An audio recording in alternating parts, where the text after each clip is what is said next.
Morning, everyone. Welcome to our SWAC Football Head Coaches Media Session for Monday, November 17th. We'll begin at approximately 10:05 a.m. We will be joined by Coach Shea with Alabama A&M, followed by Coach Robinson with Alabama State, 10:15. Coach Cedric Thomas, Alcorn State at 10:25. Coach Raymond Woody with Bethune-Cookman at 10:35. Coach James Colsey, Florida A&M, will join us at 10:45.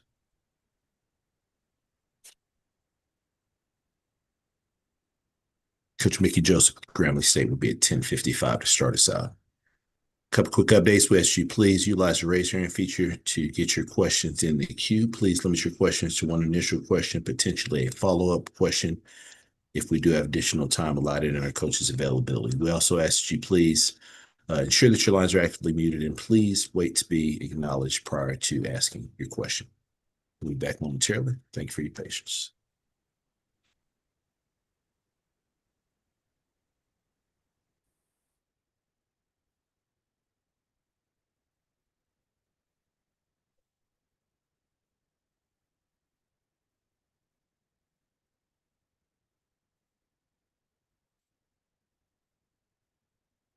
Additional coaches joining us will be Coach Alonzo Hampton at 11:05, Coach Terrell Buckley with Mississippi Valley State at 11:15, Coach Tremaine Jackson at 11:25, Coach Fred McNair with Southern at 11:35, Coach Chris Dishman with Texas Southern at 11:45, and Coach T.C. Taylor with Jackson State at 11:55. We'll pause here for a minute or two. We'll be back momentarily. Thank you for your patience.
All right, once again, if you do have questions for our coaches, please utilize the raise your hand feature to get your question in the queue. With that being said, happy to be joined by Coach Shea with Alabama A&M. Good morning, Coach. Good morning. How's it going? Doing great, Coach. As always, appreciate you taking time to join us. Coach, if you could start us out with an opening statement, recap your team's most recent outing versus Florida A&M. Yes, we played Florida A&M for our senior day, last ball game here at Louis Cruz for this season. Started off the ball game, it was kind of a defensive struggle early. No points scored in the first quarter by us. They actually made a few plays in the second quarter. Went up on us 12-10, and we actually were able to execute a quick 2-minute drive and went down and kicked the field goal, made it 13-12 at halftime. Really close ball game. Came back out in the second half, and it actually kind of went back and forth. And finally, they went up 26-23. We had the ball with a final drive, a 2-minute drive, and really just ran out of time right there in the end. We were trying to get in field goal range. We were trying to get inside the 30. The wind was at our face, so wanted to try to get as close as possible to get that field goal. Just unfortunately, we weren't able to do it. But hat goes off to Coach James Colsey and Florida A&M. It was a hard-fought game, and they came out victorious. Appreciate those opening comments, Coach. First question goes to Wayne Cartwright. Thank you, Andrew, and good morning to you, Coach Shade. How are you? I'm doing well, Wayne. How about you? Doing pretty good. So as you prepare to close your opening season at A&M or Alabama A&M, can you provide any additional commentary about some of the things that you've learned additionally about the profession, your program, and yourself ahead of Saturday's finale? Well, it's definitely been a year that we've definitely learned some lessons through the losses that we've had as a team. And, we look forward to, carrying those lessons forward with us as we move forward. But, this was a tough year for us. We had a lot of injuries that we had to play through. So we definitely learned that we've got to have a next man up mentality. And a lot of our young guys, have learned that, they've got to learn how to work while they wait because they never know when that opportunity is going to come. And it came for a number of our guys this season. So, that's one of the biggest lessons I think we learned is, everybody's got to be ready, when opportunity knocks because it knocked for a lot of guys on our team this year. Well, Coach, I appreciate you as always, and best of luck to you in Houston this weekend. All right. Thank you. This question goes to Perry. Good morning, Coach. Good morning. How you doing? Super fantastic, Coach. All right. Coach, at the end of your first season in the SWAC, can you talk about some of your players that you think should be selected for this year's Legacy Bowl? Well, I know our tight end, Travonta Abner. He's definitely a guy that should be selected. He started off he started off the season really well. Matter of fact, I want to say in the first game of the season against Arkansas, he had like 9 catches for over 100 yards, and was having a good year. And then he broke a bone in his foot after the 4th game of the season, and he was out for like 5 games. And but he's back, he's healthy. Just unfortunate we didn't have him for most of the season, but he's definitely a guy that needs to be selected, I think, for the Legacy Bowl. Okay. And Andrew, can I follow up since we don't have anyone else in the queue? Yes, sir. Coach, talk about NFL prospects that you may have currently on your team. Well, right now, I think Abner, our tight end, like I said, he was on track to have a big year. And he still put up some decent numbers early on. Like I said, as far as catches and yards and touchdowns and things like that. It was just unfortunate, that we didn't have him. We're in a situation, Quad Brown, our quarterback, obviously, if he had stayed healthy, he would have, been a Legacy Bowl guy. He's actually going to, try to get the medical red shirt and come back next season. So, he wouldn't be a guy for Legacy Bowl or right now, I guess, for, looking at NFL after this season. But we got a number of guys coming back. We got a lot of guys that were, some of our guys didn't make it to the season because of injury. Guy like Duke Miller, one of our top receivers, broke his hand in training camp and didn't play. And Tyrell Lawrence, one of our starting offensive linemen, had a shoulder issue and didn't make it to the season because of that. And so, we're actually looking to get a lot of guys back that I think down the road will, have an opportunity for the Legacy Bowl and possibly some NFL looks. Great. Thank you so much, Coach, for the entire season, making yourself available to us, and good luck to you this weekend. All right. Thank you so much. You have a good one. This question goes to Wayne. Yeah, Coach, I'll jump back here on this one. Just ask you about this game at Texas Southern on Saturday. You guys making the long trip down there to Houston. Just what are your thoughts about this Texas Southern team, and what would winning this game do for you guys really emotionally as a spring forward into the offseason? Well, that's what I talked to the team about this morning is, I'm a big believer that you're only as good as your last game. And this will be our last game. And, it's a game that we want to win. We want to go out on a good note. We want to win this game so it helps carry us into the off season and our off season preparation for next season. So it's a really important game. It's just as important as any game that we played on our season. And like I said, because it's the last, I think you're only as good as your last game.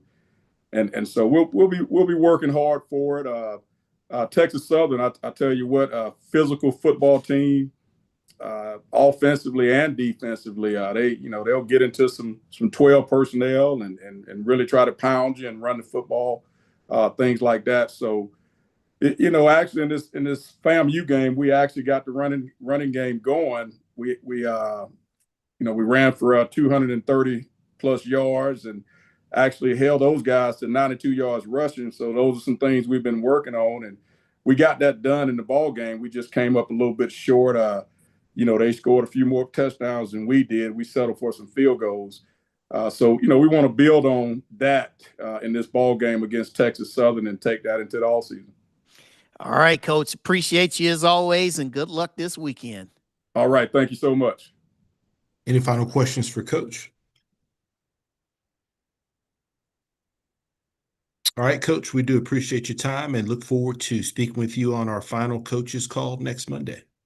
All right. Thank you, guys. Have a good one. Thank you.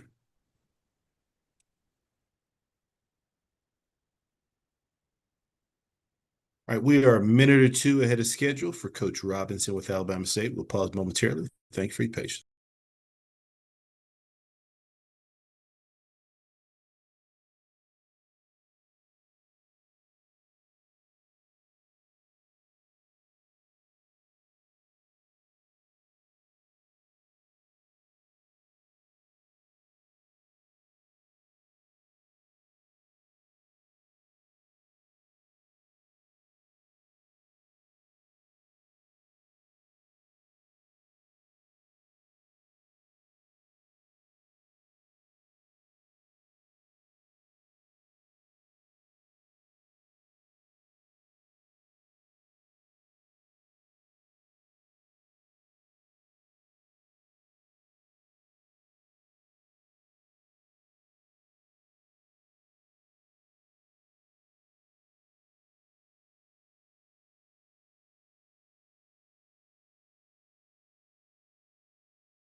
Once again, if you do have questions for our coaches, please utilize the raise your hand feature to get your question in the queue.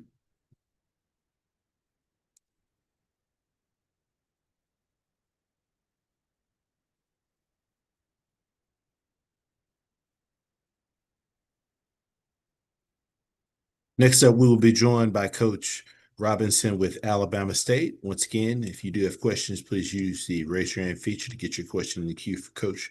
With that being said, happy to be joined by Coach Robinson with Alabama State. Good morning, Coach. Good morning. How's it going? Doing great, Coach. As always, appreciate you taking time to join us. If you could, start us out with an opening statement recapping your team's most recent outing versus Mississippi Valley State. Yeah, we went down to Mobile, Alabama, played in the Port City Classic, played Mississippi Valley State, Coach Buckley and those guys.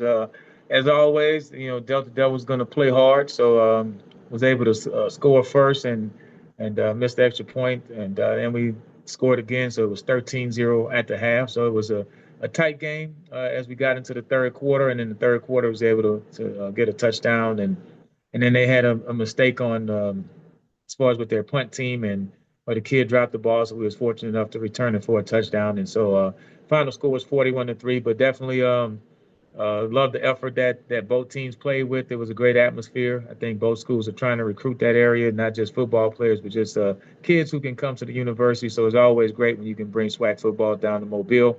And then turning the page to this week, we have Arkansas Pine Bluff at home. And so haven't played them in a couple of years, but have a lot of respect for what Coach Hampton and those guys are doing. So we know we have to be ready to play. Appreciate those opening comments, Coach. First question goes to Wayne Cartwright. Coach Rob, good morning to you. Good morning. How's it going? Doing very well. So beyond the obvious nature of controlling what you can control on the field against UAPB this week, can you tell us about the difficulty at all of preparing to play a must-win game while knowing you also need help to reach the SWAC title game? Well, I think last week was probably a little harder because the kids are more watching the scoreboard because their game was before our game. So I think that's when it's difficult. I think this week is pretty easy because we play at 12 noon. So there's no scoreboard to watch. You get up in the morning and you go play football. So I think from that standpoint, we understand that the big picture is we just want to win one more SWAC football game. And I think if you have that small approach, and then you can't control anything else but that. And so just go out there to win the game. And so I think that's been our approach all year. Just win today and control what you can control. All right, Coach, I appreciate the answer, and good luck to you guys as you close out the regular season in the SWAC. Thank you. Appreciate it. This question goes to Perry. Good morning, Coach. Good morning. How's it going? Super fantastic, Coach. Happy Founders Day to you. Absolutely. Thank you. Coach, can you talk about what you see on film from this Arkansas Pine Bluff football team? Yeah, I mean, offensively, man, those guys look very similar to us. I think a lot of the concepts they have, and offensive coordinator Tony Hall, talked with him over the summer and just at a clinic watching him present, and just like what they do offensively. They do a lot of motion, a lot of shifting, a lot of eye candy, and then they're going to run the football after all of that. So for us, we have to have some really good eyes, make sure that we're not having people open when it's the play action and those type of things. And defensively, they have multiple fronts and they get after you. So we know we have to come out there to play. I don't think there's any games in the SWAC that you can underestimate your opponent. So if we don't play well, it's a game that we won't like the outcome of. So we understand that. Thank you, Coach. Good luck to you this weekend. Appreciate it. Question goes to Tanner Spearman. Good morning, Coach. Obviously, you've had a couple games now with your backup quarterback, Tashawn, to kind of get him in and get him a couple starts to get him more into rhythm. Assuming that Andrew's not going to be back again this week, what have you seen from Tashawn, and how has he, gotten into that starting position and kind of gotten going? I mean, he's a leader, and so he came here to compete for the starting position. That was his expectation of himself, and so, like I told him, it's not that he didn't do the things well in training camp. It's just that Andrew Body started off so hot against UAB, he didn't get a chance to really have an in-game competition. So, but I think from week to week, he's improving on the small things, getting us in the right play, making sure that he's getting the right reads, and threw an interception this past week. And nobody's going to be perfect, but I think he's moving in the right direction to say he hasn't had a lot of snaps.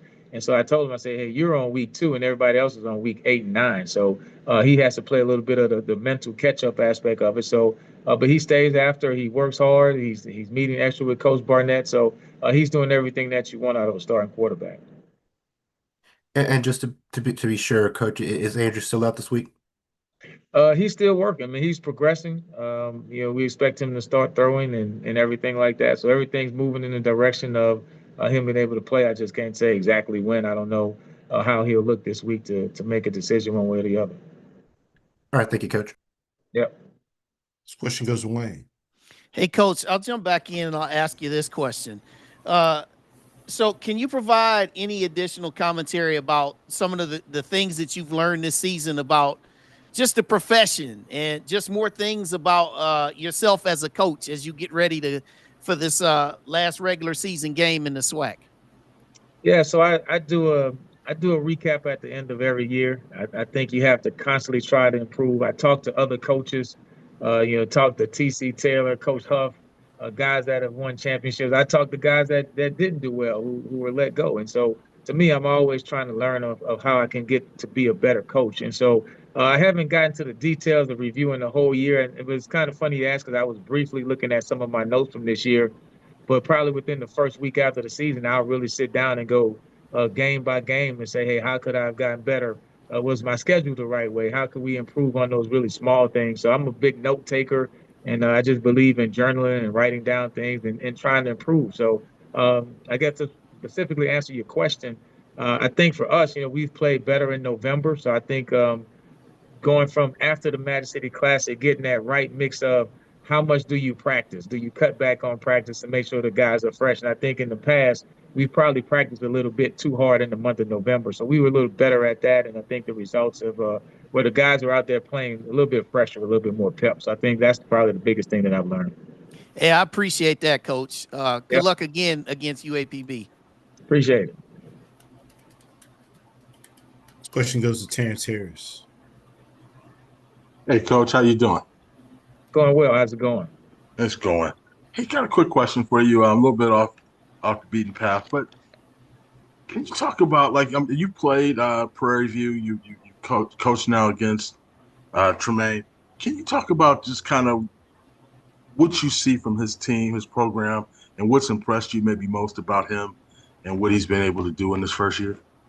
Yeah, man, I think he's made a lot of progress in 1 year with the turnover of the players and just getting everybody to buy in. So just love the way he's preaching the message and getting it to soak into the young men. I mean, we know as coaches it will soak in eventually, but we don't know if it's going to take 6 months, 1 year, a year and a half, 2 years. But I think he's done a great job of getting everybody to follow in the mindset of the head coach. And one thing I tell my players, you got to learn your head coach. Like, you have to know what the expectations of the head coach are.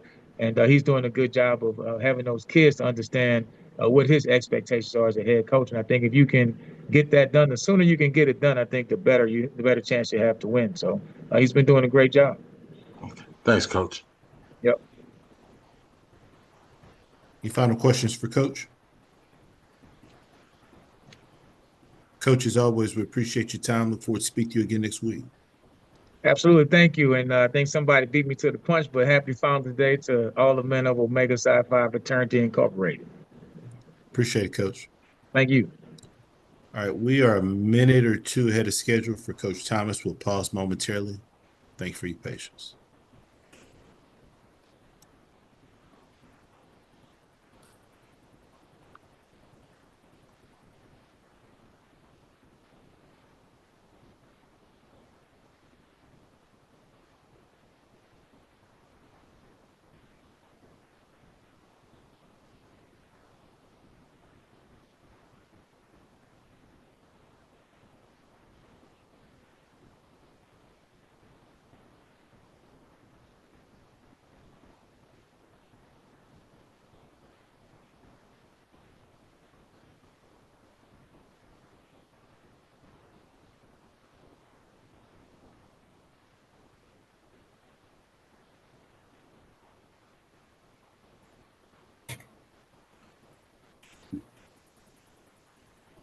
All right, once again, if you have questions, please utilize to raise your hand to get your question in the queue. With that being said, happy to be joined by Coach Cedric Thomas with Alcorn State. Good morning, Coach.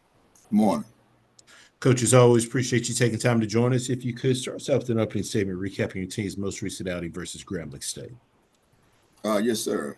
Had opportunity to play against a really good, hot Grambling State football team, and started out pretty good. Started out fast. We wanted to start out fast. Kind of started implementing the Fast Friday, and so far so good. Offensively, they came out and gave us a spark. Got some points early. Defense made some stops. And we knew it was going to be a full-quarter game, and they came out that second half, and defense stymied us down, that third quarter, and got a big-time turnover, so it was back and forth, and they got the lead. It was just good to see the guys have some resolve, and, that SOD got the rocking, and the atmosphere was electric, and so we was able to, pull it out down the stretch. So, really good football team, really good football game. It was just good to come out with a win. Appreciate those opening comments, Coach. First question goes to Wayne. Hey, Coach Thomas, how are you today? Oh, I'm blessed. How about yourself? I'm doing pretty good, and got a chance to see you do a little bit of dancing after the game on Saturday. It was good to see you in a good mood after a big win. But my question for you today, how are you framing this game, or how do you plan to frame this game against Jackson State with your team to help them embrace being the underdog and use it as motivation? 48-10, and it's a rival. Easy enough. Appreciate that, Coach. Yes, sir. Question goes to Perry Daniels. Good morning, Coach. Good morning, sir. Coach Eddie Robinson Jr. just mentioned Happy Founders Day to the men of Omega Psi Phi. Would that include you as well, Coach? Yes, sir. Happy Founders Day to you, sir. Thank you, sir. Coach, talk about the impact of this upcoming game and what a victory could mean for your program moving into next season. You're not just a winning season, but just this journey that, I've been on with these young men and this coaching staff, man. Didn't start out the way we started or wanted to start, but, to see the resolve and the fight within these young brothers and also the coaching staff to be able to just pull it up the real, it mean everything, for them. Just to right the wrongs from 365 days, a year ago, is a lot to do with it. So it's going to be a lot of pride on the line. They understand the rivalry, and we got an opportunity to play a really good football team, a really good sound football team. It's electric, and that's a champion. So we get a chance to really play, somebody, if that's a phrase or what have you. So I know our guys will be ready, but it's just good to be able to have one more and go in playing well. And as a follow-up, Tolbert has been really playing well, Coach, and we talked about this last week. And can you talk about what going out on a 5-game victory, 5 games in a row winning, would mean for him going into next season? That'll be huge. He texted me after the game about, taking a chance on him, which we didn't see it was a chance, being taken on him. We felt like he was a good football player, but just putting some, foundational pieces around him. And so he's been excelling. That's huge. And I think he understands what the rivalry looked like, so I think that'll springboard him, into the all season with a lot of confidence playing if we can, beat this really good football team. And so I think it'll be huge for the psyche of everybody in the building, and so we understand what happened last year. That's the battle cry, for us, just from a pride standpoint, because, even at SWAC Media Day, I still had to hear about the score and, the Jackson game. So, we got some wrongs we got to right, and, some bragging rights, from the state of Mississippi that we got to be able to accomplish. And so we're going to be up for it, and, can't wait to get opportunity to get out on the grass and get ready for this football game coming up. Thank you, Coach. Good luck to you this weekend. Appreciate it, sir. This question goes to Terrence Harris. Hey, Coach, how you doing? Oh, I'm blessed. How about yourself? Hey, I'm doing great. Hey, I know it's still a little bit early, but, in this world of the transfer portal and NIL and all of this, is it still too early, or have you started to kind of look at some of your players and just based on how they've developed and kind of knowing that, okay, I might lose this kid, or this is what I might need going into the recruiting season? Have you already started that process of kind of, in your mind, sort of knowing you got some guys that maybe could move on, and how do you deal with that? No, I haven't. Right now the main thing is Jackson State. Starting out the way we started, you can't focus on anything but, trying to get it, in the road. And now that we got it in the road, now we got to maintain it in the road. So, both hands on the steering wheel. We're looking directly down the center, right down the middle. So we'll deal with it once we get to the end of the road, but right now, only thing we're preparing for is, Jackson State football team. Okay. So, but when you get to that point, once the season's over, how does that evaluation, conversation go? How do you talk to your kids? How do you advise them at that point? We're starters, with coordinators. Each position coach has to talk to, their student athletes, and then they go to the coordinators. And, behind the scenes, I would talk to the coordinators, about not only on the field, but off the field also. That's a major part. It ain't just the X's and O's, it's the behavior, in the classroom and in the community. And so once we put our litmus together that we're going to use that rubric to be able to judge, whether we want to retain a student athlete or not, then it's the student athlete opportunity to meet with each one of us.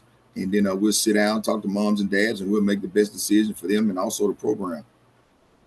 Thanks, Coach. Yes, sir. Any final questions for Coach? Coach, as always, appreciate your time. Look forward to speak to you again next week. Appreciate it. Sir, thank you. We are ahead of schedule, so we'll pause momentarily. We'll be back at approximately 10:35 with Coach Woody with Bethune-Cookman. Thank you for your patience.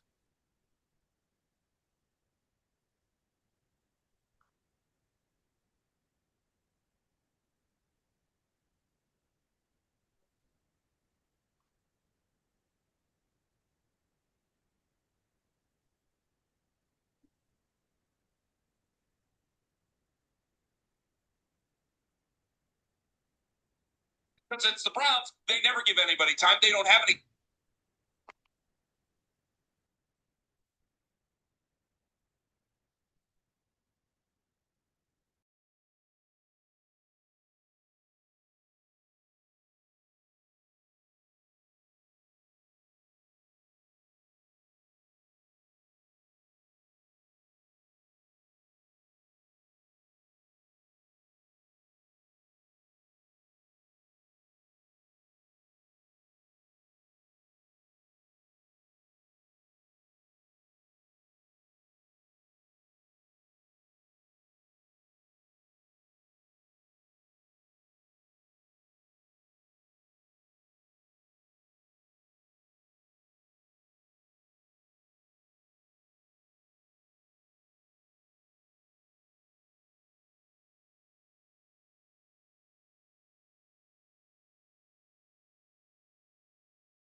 All right, next up, we have Coach Raymond Woody with Bethune-Cookman. Once again, if you do have questions for our coaches, please utilize raise your hand feature to get your question in the queue. With that being said, happy to be joined by Coach Woody with Bethune-Cookman. Good morning, Coach. Good morning. Coach, as always, we appreciate you taking time out of your schedule to join us. If you could, Coach, start us out with an opening statement recapping your team's most recent outing versus Jackson State. I had an opportunity to go to Jackson, Mississippi. Went down there and we had a good game plan. Obviously we won the toss in the beginning and JSU went up and then we countered that with the 99-yard kickoff return. And then it was just going, back and forth. We ended up kicking 2 field goals after they scored to go into half 13-14. And then we came out third quarter, they scored, and then we ended up, throwing an interception. They ended up scoring on the last possession that we was going in to try to tie the game up. So we went down 13-28. Hat goes definitely off to Coach TC Taylor. Those guys finished the game, and we came up short. Appreciate those opening comments, Coach. First question goes to Wayne Cartwright. Hey, Coach Woody. Good morning to you, sir. Good morning. So, with a victory in the Florida Classic, you guys would finish 6-6. What would that mean to you personally? Also, what would it mean to the administration and the fan base moving into the offseason? Well, we've come a long way. Obviously, just building this program the right way, and like I said, the guys are, they're excited, and we're excited as well. All right, Coach. Appreciate that. Good luck down there in Orlando. Thank you. This question goes to Perry Daniels. Good morning, Coach. Hey, how you doing? Super fantastic, Coach. That's good. At this time of year, you start looking at recruiting. Talk about what your emphasis will be in recruiting this year for next year's version of the Bethune-Cookman Wildcats. Well, obviously, you have to take what you're given, when you have those end of the year meetings with the guys, you don't know who's going to remain or who's going to leave. But, up front, we're going to go out and recruit, guys on the O-line and the D-line. Obviously, in the state of Florida, you can find skilled guys in Georgia, all over the country. But, those guys up front are tough to find. Yes, absolutely, Coach, especially at the FCS level. That's usually where we fall short up front. Yes, Talk sir. about this upcoming Florida Classic and what you see from this year's version of the Rattlers on film. Well, I tell you what, Coach Cozy, a really good friend. He's got them going. I mean, they're definitely a talented team. I mean, obviously, is doing a good job of getting those guys to play for, one another. It's going to be a good showing. I mean, they're a tough football team. Thank you, Coach. Thank Good you. luck to you this week. Thank you. Question goes to Terrence Harris. Hey, Coach, how's it going? How you doing, Ms. Harris? All right. Hey, along the lines you were talking about the recruiting and having those conversations and trying to figure out what kids are going to be there and who may move on. I mean, do you, as a head coach, looking at some of your kids and just kind of how they've developed, I mean, do you already kind of mentally know, that you might, what kids you may lose, and how do you kind of prepare to deal with that?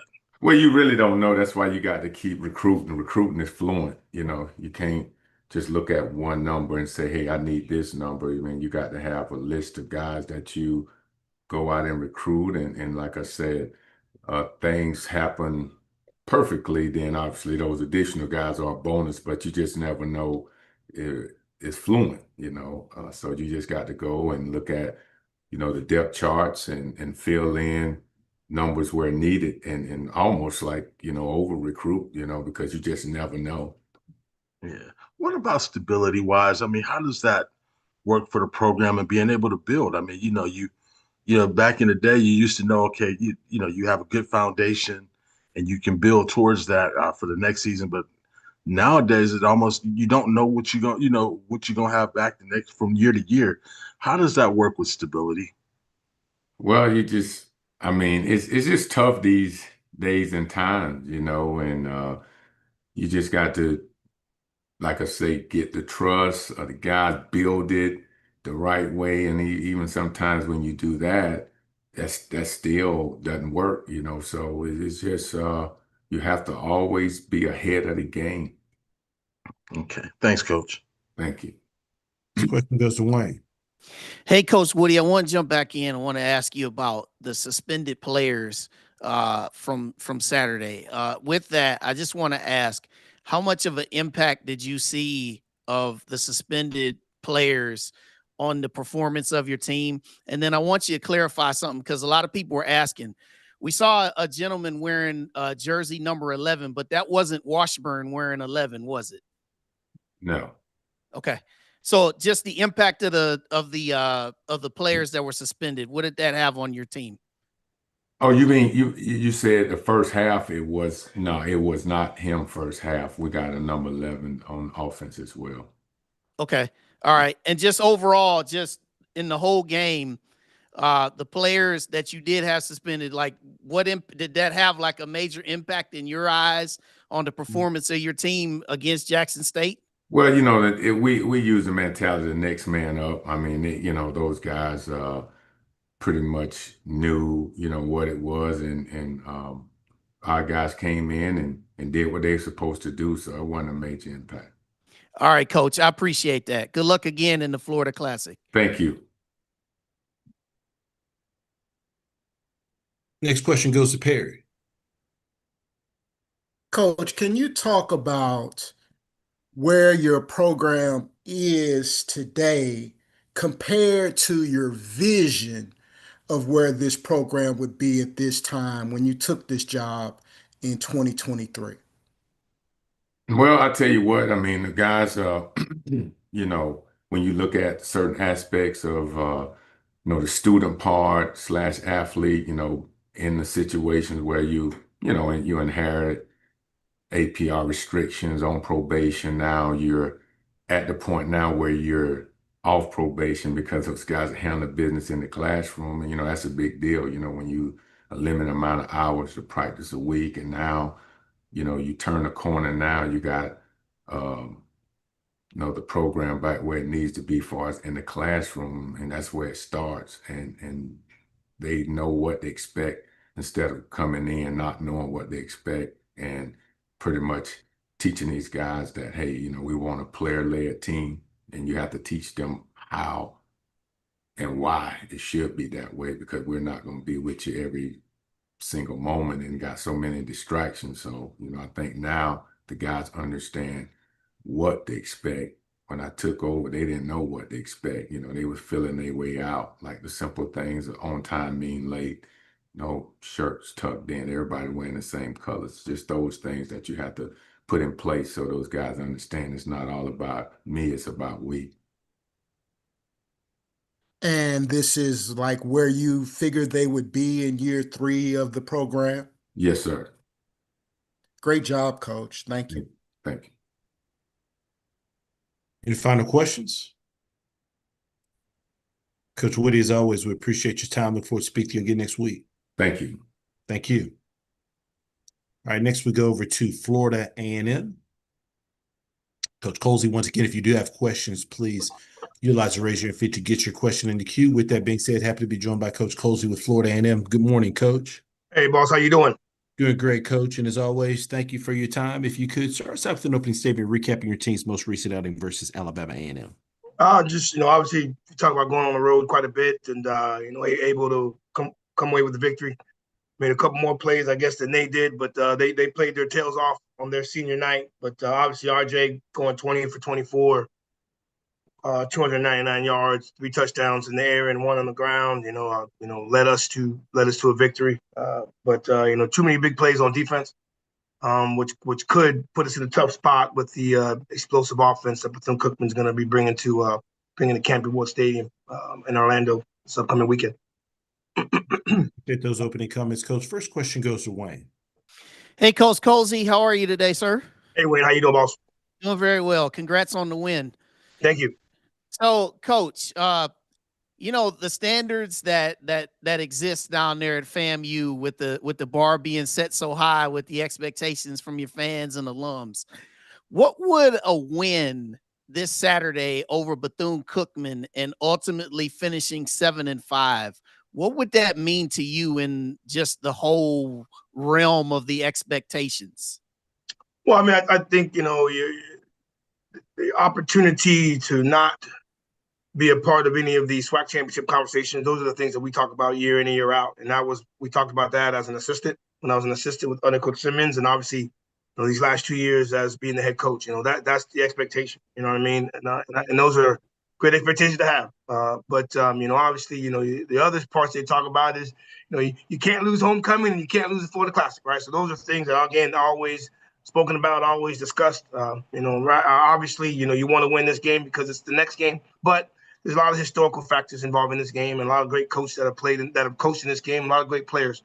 that are playing this game. So, I think that's just in the landscape right now, biggest thing for me is making sure this week some of our guys that don't necessarily understand the significance of this game, making sure that they do that. So, obviously big game for us because it's the next one, but there are obviously a lot of other factors that we have to deal with, especially playing a very, very good Bethune-Cookman team. All right, Coach. I'll yield to Perry. If I have time, I'll come back with a follow-up. Sounds good. Question goes to Perry. Appreciate that, Wayne. Good morning, Coach. Hey, Perry, what's up, boss? Going well, Coach. Coach, can we talk about what you see on film from this Bethune-Cookman Wildcat football team? Electric. They have the ability to take one the distance, man, at any given time. A lot of these guys that are doing it this year, it's not a surprise for me because they did it last year. You know what I mean? So they got a very talented bunch. Coach Woody's done a really, really good job of getting this team where it needs to be, and we're gonna have our work cut out for us, especially on the offensive side, just because of what they do with the football. And you just can't take for granted what they do on offense, because they do a great job, special teams wise, getting them guys the ball, getting them different, getting their guys touches at any time, and those are things that we got to make sure we take care of. And then I know our defensively, they're very opportunistic. We can't put the ball on the ground. They also do a very, very good job of getting turnovers, and it's going to be a great football game. They normally are, but for us specifically, man, we got to make sure we keep some things in front, not allow some of the big plays that we've done throughout the season. Congratulations on last week's victory, Coach. I didn't mean to overstep that. It's okay. It's okay. I appreciate it. It's tough. You either you win or you lose, right? And that's what it is. But you can't. You got to make sure you get ready for the next one. That's where we're at right now. Good luck to you this week, Coach. Appreciate it. Thank you. Question goes to Wayne. All right, Coach. You guys recently just named a new athletic director down there. Have you had a chance to meet with the new athletic director extensively yet? If you have, can you share what that was like? Well, no, John played at Florida State. He was a defensive back before my time. But him and I, we've had discussions over the last 30 years, man. There's obviously a certain creed that you have when you're a defensive back at Florida State, but have not had a sit down conversation per se. But obviously, know his pedigree. Know where he comes from, and obviously, hopefully. He'll do a really, really good job once he starts. I have extreme confidence in everything that he's going to do. Excited that he is going to be joining us, but I think January 5th is his start date, and so we'll see once he gets here. Okay, and then I'll just ask you this: can you provide any additional commentary about the things that you've learned here in this second season about your profession? Just your program and just yourself personally as you prepare for this next game against Bethune-Cookman? Well, I think, the new landscape, right? The new landscape, and the way recruiting is going, man, it's got to be a complete buy-in,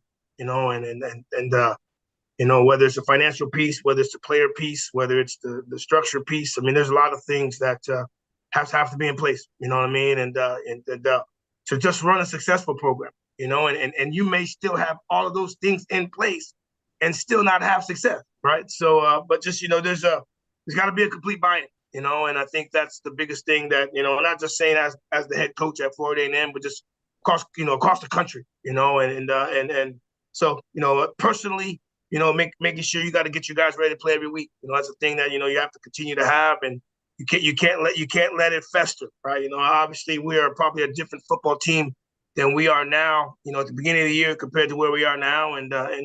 But I think at the end of the day, man, at this day and age, man, it's got to be a complete buy-in from the top down to possibly have the success that you may need to have at the institution you may coach at. Appreciate you as always, Coach. Good luck this week. Appreciate it. Thank you. Question goes to Ty Miller. Hi, Coach. Good morning. How you doing? Hey, Ty, what's going on? I'm good, Coach. Can you reflect on last year's game with Bethune-Cookman, going back and forth and ultimately going down to the last play? And also, how much has, in your opinion, Bethune-Cookman improved from last year until this year? Well, I think last year, we had just gotten upset, right? So we were, trying to figure out a way to get ourselves going together and get ourselves ready for this type of football game. Probably it was a lot high score, if I remember correctly, 41-38. It was we probably thought, the points that were scored last year maybe a little bit more than we may have thought. But I think they had a big punt return for a touchdown, and they hit a big deep ball right before the half that really, really changed momentum. And when we were struggling with our kicking game, we had lost our starting kicker, so we were worried about where we were going to kick the ball because of how electric they were back there as far as the returners go. So we ended up giving them great field position. I think in a lot of the possession that they had, we were able to establish our running game, and that ultimately put us over the top in a very high-scoring football game. You look at it this year, could be a similar facet as far as the points go. You're hoping not, but they've done a really, really good job of getting the ball to their athletes, and having those 1-2 play drives that are going for 70, 80 yards, right? But they're still continuing to get the ball to their playmakers. Coach Woody's done a really, really good job of getting those guys going, and it looks like he's trying to make sure that his playmakers get the ball as much as they can. I think the defensive side has really, really improved as well. He's got some size. He's done, you're looking at a lot of the guys that are returning and players that have, the players that have had success this year. These are some of the same guys that had success last year. So he's doing a really, really good job of retaining the people that he would like to have on his roster. So, he's done a really, really good job of doing that. I know he's in year 3, and he's been really, really stoked as far as what he's done. He's keeping the guys and getting the guys doing what he's asking them to do. That's just a credit to him. I know he's done a great job as a head coach. I know he's been at some really, really some other places and had success at some other places. So, I'm not excited that they're a damn pretty good football team this upcoming Saturday. We have our work cut out for him, but it's definitely a credit to him and everything that he's been doing over there going into obviously finishing year 3 for him. Andrew, do I have time for a follow-up? Yes, sir. Coach, also, looking back maybe 3-4 weeks ago at best, there was a lot of talk about the direction of the FAMU program, but now you've righted the ship. What has taken place in that time that has led to you being on the brink of a 7-5 season? I think the improvement of our quarterback play, man. Our conference is predicated off of that, man. And a lot of the good teams are the guys that have their quarterbacks in place and are doing a really, really good job. RJ Johnson, like I said, this past week, he went 20 for 24 for 299 yards. He threw for 3 touchdowns and then ran for another one, right? If he has that kind of day, the first game of the year, right? Our record's probably sitting at a little bit of a different clip, right? And obviously some of the games we may have played in earlier. So I think the quality of our quarterback play has improved. Therefore, our team has improved. And you're not playing North Carolina Central. You're not playing Alabama State. No discredit to everyone else, but those are some of the top teams in the country where, that we had to play early in the year. Now, you're getting yourself into your conference play where guys are really, really understanding that, week by week, you have to continue to improve. But, and you also have to play together. And, we talk about finishing all the core values that we've spoken about throughout the year to come to fruition, because playing in the SWAC week by week, it's a grind. And it's really about the best team that you're going to have for that individual Saturday. So I think we've done a good job of getting our guys going, done a good job of understanding that it's a process. And, we haven't necessarily had any bye weeks. So we've done everything that we could throughout the week just to make sure we get them to Saturday. So, I think that's just been some of the things we've done with our staff, with our medical staff, with everybody that's in this building, right? So, excited about where we are. Obviously, we talk about making sure we finish at 7-5. That's not necessarily the record that I thought we would have at the beginning of the year, but that's the best possible record that we can have at the end of the year. So we're trying to make sure we do everything that we could to make sure that happens. All right. Thank you, Coach. Absolutely. Coach, appreciate your time. Look forward to speaking to you again next week. Hey, appreciate everyone, and good luck to everybody this weekend. Sure. Thank you. Next, we go over to Grambling State and Coach Joseph. Once again, if you do have questions, please utilize the raise your hand feature to get your question in the queue.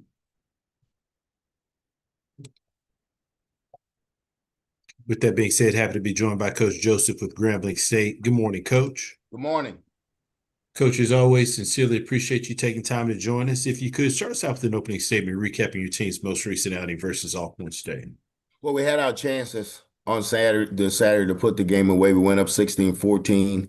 Went under about 7 minutes to go in the game. We got to get a stop on defense, but also we got to execute better, against, defense that's give us, unscouted looks. That's looks that we haven't seen in a while. So we got to do a better job of executing against things like that. But I got to do a better job in getting that quarterback ready. But we just got to make stops. You got to make one stop. We knew we were down. We knew that the suspensions was going to hit our rotation, and that showed that. But I take my hat off to Alcorn. They took advantage of the situation, and they played solid football. They got a really good football team over there, and they're getting healthy, and they hot, and Sad's doing a great job with that football team, and they're well rounded. They were solid in all three phases, and they won the game, and you got to take your hat off to them. Appreciate those opening comments, Coach. First question goes to Perry Daniels. Good morning, Coach. Good morning, Perry. How you doing? Super fantastic, Coach. Happy Founders Day to you. I appreciate you. Coach, any update on TSET? Well, because of the HIPAA law, I'm not allowed to comment on it. Coming from my administration, coming from his family, I'm not allowed to comment on it. We just want to make sure everybody keeps him in and keep him in you guys' prayers, and we just got to keep praying for him right now because we don't know much. So we don't know much, and I'm not really allowed to really. If I did know, I couldn't tell you. Fair enough. Because the HIPAA law, and so it's different. But we're gonna keep praying for him. Okay. Can we talk about what the off week looks like as you prepare the Grambling Tigers for this year's version of the Bayou Classic? Well, we're going to get some coaches out on the road. We're going to try to heal up a little bit. We're going to try to get some extra reps with the young quarterback, and we'll get some of our guys back. So we'll work all the way up until Thursday, and give them all Friday, Saturday, and get them back in here Sunday. But we'll do basically just do some self-scouting, to making sure that we're not repeating the same mistakes over and over again, and kind of meet with some of the young guys who's going on like they fourth game as a red shirt to make sure that they're solid in their last game, and that they we still be able to get their red shirt on them, and do things of that sort. But it's going to be basically try to focus on us, and then give time to Southern. Give time to Southern. Everybody understands the magnitude of this game, and it's a great game. It's one of the best games they've ever been in. And it's like I always tell the people, families are divided for 3 hours. And then once the 3 hours are up, the families come back together. And that's how we look at Southern. I know we look like it's a rival, but we have friends over there. They have friends over there. So we're going to battle for 3 hours. And after 3 hours is over, we're going to go back to being one big family from Louisiana. Thank you, Coach. You talked about the great job that Coach Thomas is doing up on the reservation, Coach. Yes. You have done a phenomenal job where you are as well. Thank you.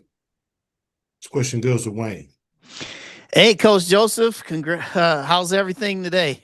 We're good, Wayne. He woke me up this morning. He woke me up. So when he wakes me up, I got to wake up to get this thing going. And appreciated that I'm able to sit in this chair and be a part of some of these young men's lives and continue to help them grow as young men. So every morning I wake up, I always thank God for waking me up and make me a better person, because God's still working on me. And I'll never forget that. But at the end of the day, I also know He's going to be the one to judge me. So I appreciate you guys. You guys have been wonderful to me. Well, I appreciate that, man. And my question for you today is just it's just kind of simplistic in its nature, because you guys are heading into a bye week, as Perry had mentioned. But just, can you talk about the wave of emotions, man? This has been a ride this year for you guys, where you've had close wins over, Kentucky State and East Texas A&M, and you've had, ups, you've had downs, you've had injuries, you've had suspensions. Just what have you learned from this whole experience this deep into your coaching career? Well, I learned one thing, that I'm responsible for the way these young men think and look at society. So I always say my aggressive nature, I shouldn't put that upon them, and I always regret, what happened. I regret what happened. And I tell myself I need to be a better role model for them. But I always tell them, sometimes I'm the best role model for them, because I'm a role model that can admit fault and work to get better at it. And I tell people all the time, You know, the roller coaster that we've been on. Well, my mom always tell me, God's not gonna give me no more than I can handle, and that's how I go in it. You know, like we always grew up. My daddy always raised us, all three Joseph boys, to not to fear. Don't have fear in you. You know, don't have fear. Be anxious, but don't have fear in you. So we grew up fearless. You know, it's like it's not too many things that scare us because he was a kid. He was a guy that, grew up 12th grade education, was a Vietnam veteran, but he grew up with, hey, you can't have fear. You can't be a grown man and have fear in you. You got to be careful. You got to be anxious, but you can't have fear. And I tell my kids that, these players, it's a roller coaster ride, but he's not going to give us too much that we can handle. And I take my hat off to my coaches and to my players because we have been on a ride. We are playing with our fourth-string quarterback, but we also say this: well, who cares? We got to go out and win the football game. And every game that we've had this year since I've been here, we had a chance to be in it, except as the Lafayette game last year and the Ohio State game this year. Every game we've been around, we had a chance to win it. So we pulling in the right direction. We pulling in the right direction because we looked at on Saturday. At one point, we had 9 underclassmen out there, freshmen and sophomores, at one point in the game on offense. So we know we're going to be a pretty good team. We just got to take step by step. But like I said, I appreciate you guys. You guys been positive with us. My kids really love when I'm on this show. And I take my hat off to you guys. I really appreciate you guys. Hey, well said, Coach. And congrats to your brother also for another great performance yesterday. Yeah, he wasn't too happy about those spot fouls. He said it don't make sense that they can throw the ball up and get a 60-yard spot foul, and then when the receiver pushes off, he only gets 15 yards. So he's a little biased this morning. Well, appreciate you as always, Coach. And thank you. We'll talk Bayou Classic next week. Always, sure we will. Thank you. This question goes to Terrence Harris. Hey, Coach, how you doing? Terrence, how you doing? I'm good. Hey, got a question. As in this NIL transfer portal world, at what point as a coach do you start to evaluate, and look at kids and how they've developed and maybe you start to understand or come to that moment of clarity of, I might not have this kid next year. He might be moving on. When does that point come and how do you deal with that? Well, you know what? I'm going to tell you the truth. I started receiving calls about my kids about week 3. Really? And by week 3 and asking about certain kids, asking about this kid, asking about that kid, my young kids, so, coaches kind of, talk, they'll send information to the high school coaches, but we start evaluating probably around week 4, the JUCO week, because we'll do JUCOs first and then we'll get to the transfer portal. Once the portal opens, we'll get a list of kids that's in it, but it's always communication. It's always communication. And I tell them all the time, guys are always communicating with these kids. Now these kids have agents, so there's no rules on these agents. These agents can contact whoever they want to contact.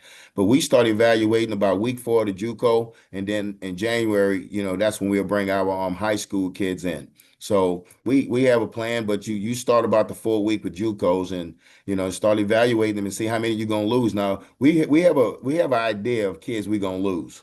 Because that's going to happen every year. And not just on my team, in the SWAC and the MEAC. When these kids ball out in these places, you go to these Power 5 schools who have unlimited dollars.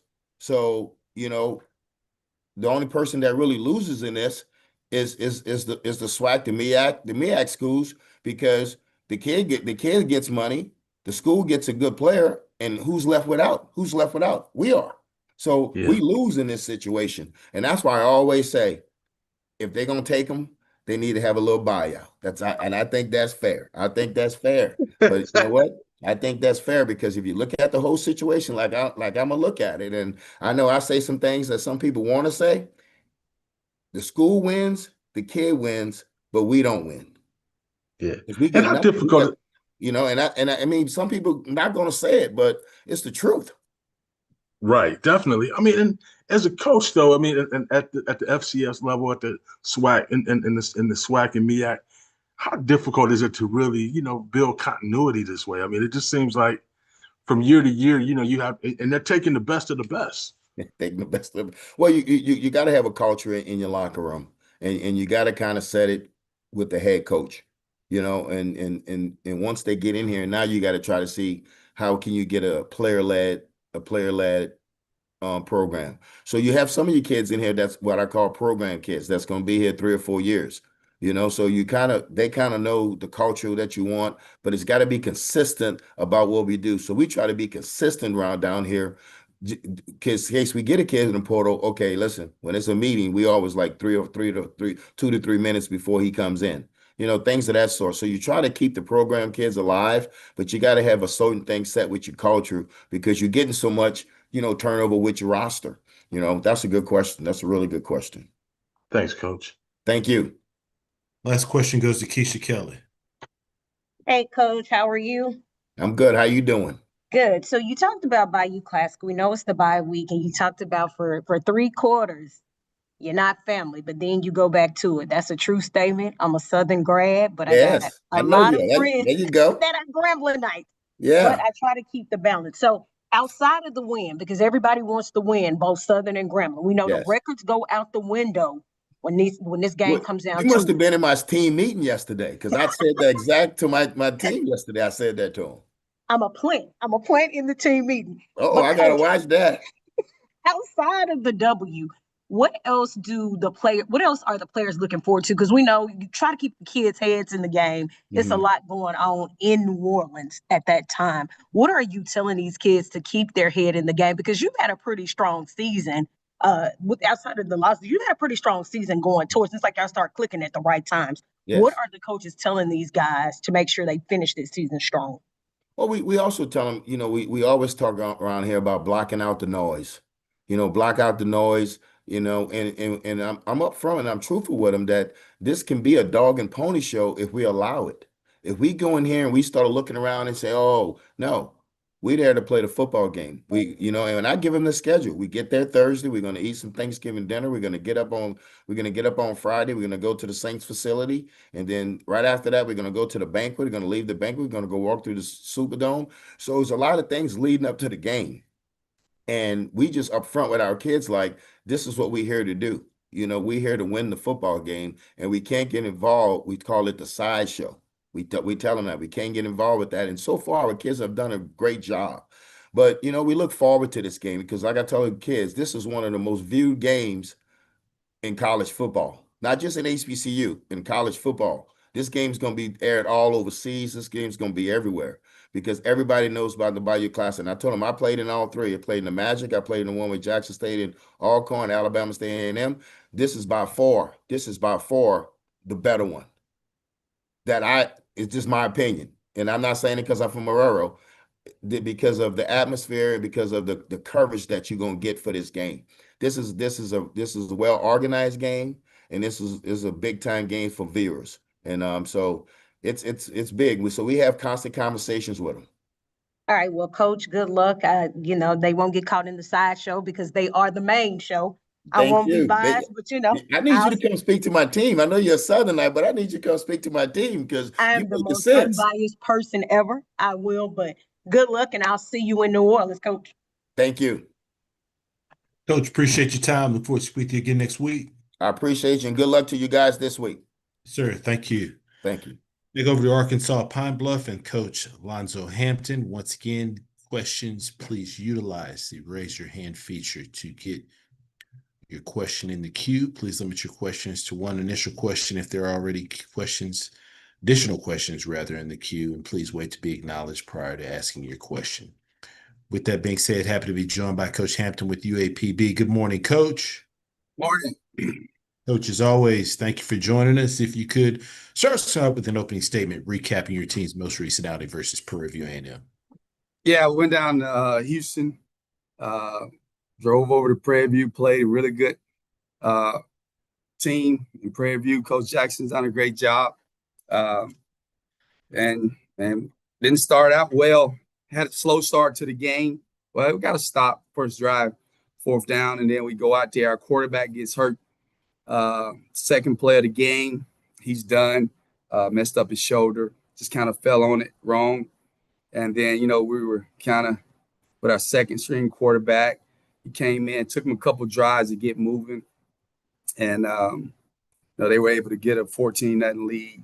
And then, once we settled in, we drove it down in the red zone, had 1st and goal from the 9, we were only able to get a field goal. It was 28-3 at half, but we still felt like we were in the game. Didn't play as bad. Then we come out after half, score within 2 plays, 28-9. Then we do an onside kick and get it. I mean, they said we didn't, but it's obviously from the film we got it. And that just kind of, that took the momentum we had from scoring. And then, like I said, Coach Jackson, guys did a really good job, man. So hats off to him. Well done. And so we're on to the next one. Appreciate those opening comments, Coach. First question goes to Wayne. Hey, Coach Hampton, how are you today, sir? Doing great. So, Coach, this has been a really a big wave of emotions for you guys this year with some of the really good wins and some of the big defeats. What is the close of this third season taught you more about the profession, your program, and just really yourself as you get ready for this last game at Alabama State on Saturday?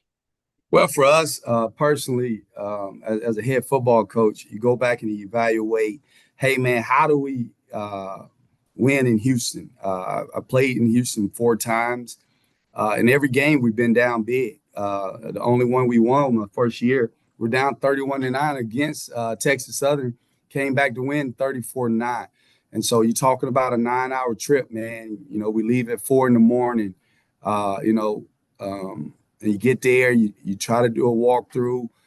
Just the legs is, man, we got to change some things, the way we go about when we have to play down there back to back, twice in a year.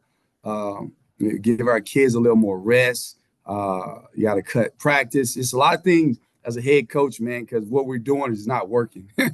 And our kids are kind of, when we play in Houston, been slow starters.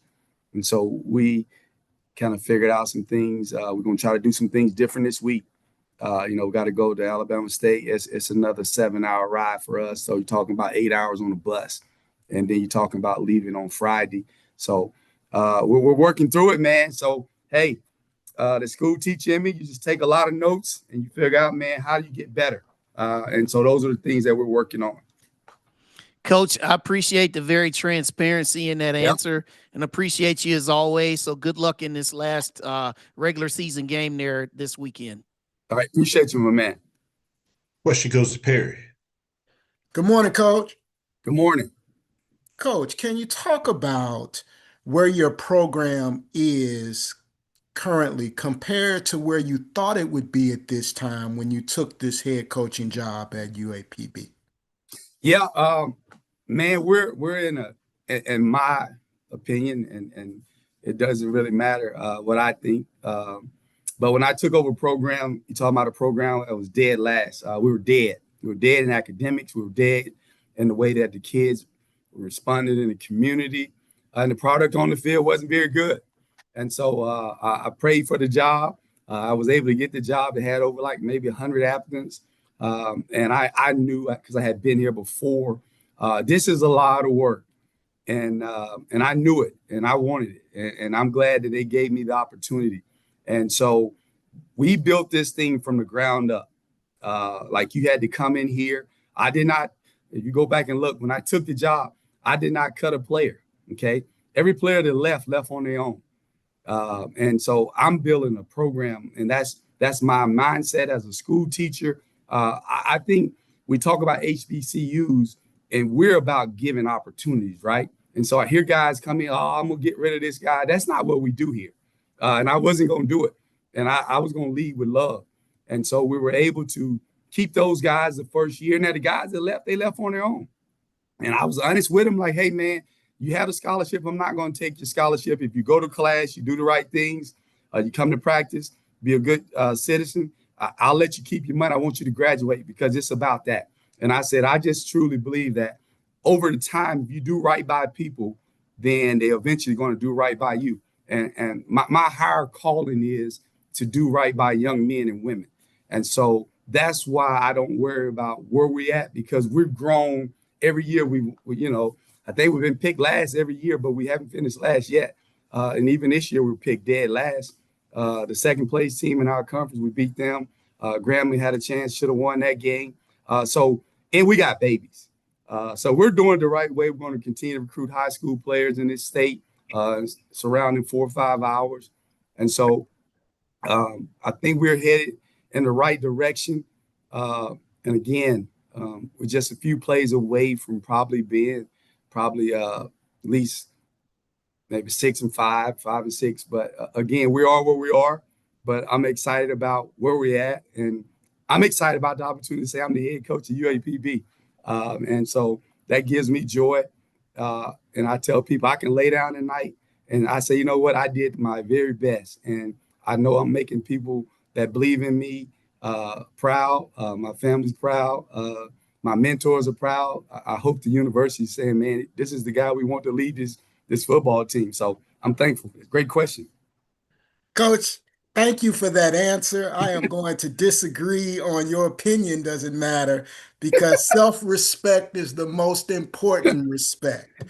Great job, Coach. Good luck to you. Appreciate it, brother. Question goes to Tanner. Good morning, Coach. So, looking at that quarterback position and who's going to possibly play for you on Saturday, assuming that Christian and DJ are still going to be out. Like we talked about Saturday, you got a senior in Tyson, you got a couple freshmen as well. Yep. When you're making that decision for Saturday, is it strictly going to be who gives us the best chance to win this game, or are you thinking at all about building for the future? Maybe get some of these freshmen in there, get them some experience, and get some film on them. Is there any thought about building for the future, or is it strictly who can win on Saturday? No, who can win on Saturday, man? You can. I said it, Tanner. Like, as coaches, you're highly competitive, right? You want to give your team the best opportunity to win. Nobody ever is going to throw in the towel. But I tell you this, those guys on scholarship that we have behind those two guys. So one of those guys is going to get a great opportunity. And we're going to do what we do. I mean, that's why we're called coaches. Like, every kid, they're in the meetings. So whether you play or not, you're in the same meetings. So you have to go out there and be ready to execute our offense. And I'll be honest, man, those three guys that are going to be battling. And again, Christian's going to the doctor at 1. DJ went yesterday. It's just a sprain. So again, we'll see where he's at. But I know what I would do if I'm in that quarterback room. Man, I'm meeting with Coach Hull right now. I'm trying to figure out, like, hey, man, am I the guy? Like, Coach, let's get some film in. And that's what they've done all year. So again, our expectations is to go down to Montgomery, Alabama, play a really, really good football team. Still don't know if they're going to be representing, the East, but they're good all the way around. So whoever behind that quarterback position, they're going to need all of us to play good around them. Our defense has to play well. The guys on special team has to play well so we can take some pressure off of them, whoever that guy is, whether it's DJ or Tyson or Landon or Garrison. All right, thank you, Coach. Next question goes to Terrence Harris. Coach, how's it going? They're going great. Hey, you're just coming off of playing Prairie View. Mm-hmm. I wanted to ask you, like, when you watch them, whether it be on tape or in person, I mean, like, what were your impressions of that team and what Tremaine has been able to do with them in a relatively short amount of time? Well, I mean, he's done a great job like all the other coaches. I mean, I tell people in this league, in the Western Division, because I don't play all the teams in the East, all right? Coach Cedric Thomas at Alcorn State, one of the best coaches around. He does a really good job, all right? Grambling does a really good job. They play really good defense. Then you look at Texas Southern, Coach Dishman, they play really good defense. And so in the West, you're going to have to be able to play really good defense. And Coach Tremaine came in, and he's a defensive-minded guy. They play really good defense, and they're a little different than everybody else in this league with the 3-5-3. But I came out of that defense. So, like, where they're going to be, all right? Now, he's done a really good job of getting some really good players in there. Got some guys in the portal, but you still have to get those guys to gel together. And that's what I told him before the game, man. He's a tremendous coach, and he's a better person.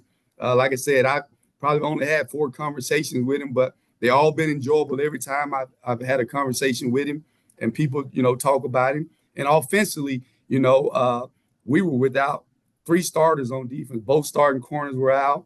Our starting D lineman was out. Our starting receiver was out. I wasn't going to tell you guys that, but we didn't have a full deck. But even if the deck would have been we would have had to play our very best to beat him. So he's done a good job, and he'll continue to do a good job, and he deserves the credit that he's getting.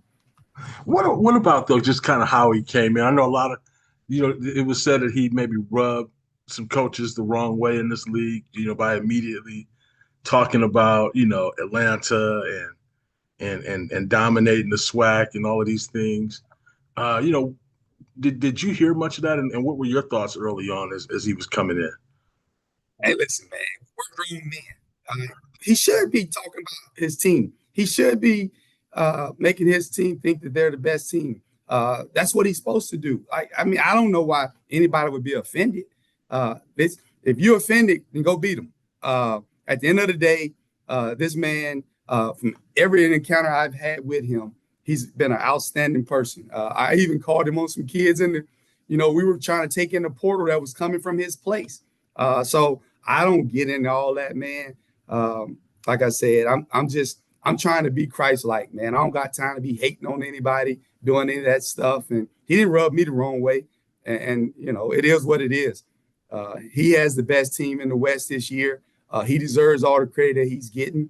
And every coach I know in the West, highly competitive. Every coach I know in the East, highly competitive. So you may see some join every now and then, but man, it's a lot of respect in this conference amongst the head coaches and assistant coaches and our players. And when you have things that happen that are unfortunate, man, that's when we all still have to rally, behind each other and make sure our brand is the correct brand. And these coaches are leaders. Thanks, Coach. Coach, appreciate your time. Look forward to speaking to you again next week. All right, man. Y'all be blessed. Thank you. All right, next we go over to Mississippi Valley State and Coach Buckley. Once again, questions, please utilize the raise your hand feature to get your question in the queue. With that being said, happy to be joined by Coach Buckley with Mississippi Valley State. First off, Coach, apologies for the delay. We appreciate your patience and good morning. Hey, man, we're used to that. Good morning. How you doing? Doing great, Coach. Real recap of the game. It's kind of been a theme of this season. We played really, really well for a half and then just fall apart. It's like we forget how to tackle, run, block, make adjustments, do all those things. So we as a staff, coaches, we have had meetings earlier today starting like how can we put together 4 quarters, 60 minutes. That's all things. Let's play 60 minutes. Appreciate those comments, Coach. First question goes to Perry. Good morning, Coach. Morning. Coach, as we're coming to the end of your first season as a head football coach in the SWAC, talk to us about what the off-season looks like for Mississippi Valley State. Getting better, self-evaluation, which I started a couple of weeks ago with myself. Recruiting, I should say the evaluation process. Really, really paying attention to last 2 weeks we played obviously the top 2 teams in this conference, and we're about to go play the top one on this east side and the west side. So really, really gauging what it takes. What's separating the top teams from us and hitting that running. I'm talking about as soon as the last game is over. Thank you, Coach. Good luck to you this week. Thank you. Question goes to James Hill. Hey, Coach, I hope you and everyone in the Delta are well. You have some gentlemen who are coming up on playing their last games and then graduating. Talk a little bit about just continuing to work with them and what it's like to see those guys as they play their last games in some cases. Man, it's pretty special. Some of the guys, obviously, I just met this year and how they've conducted themselves as student athletes and people involved in the community, second to none.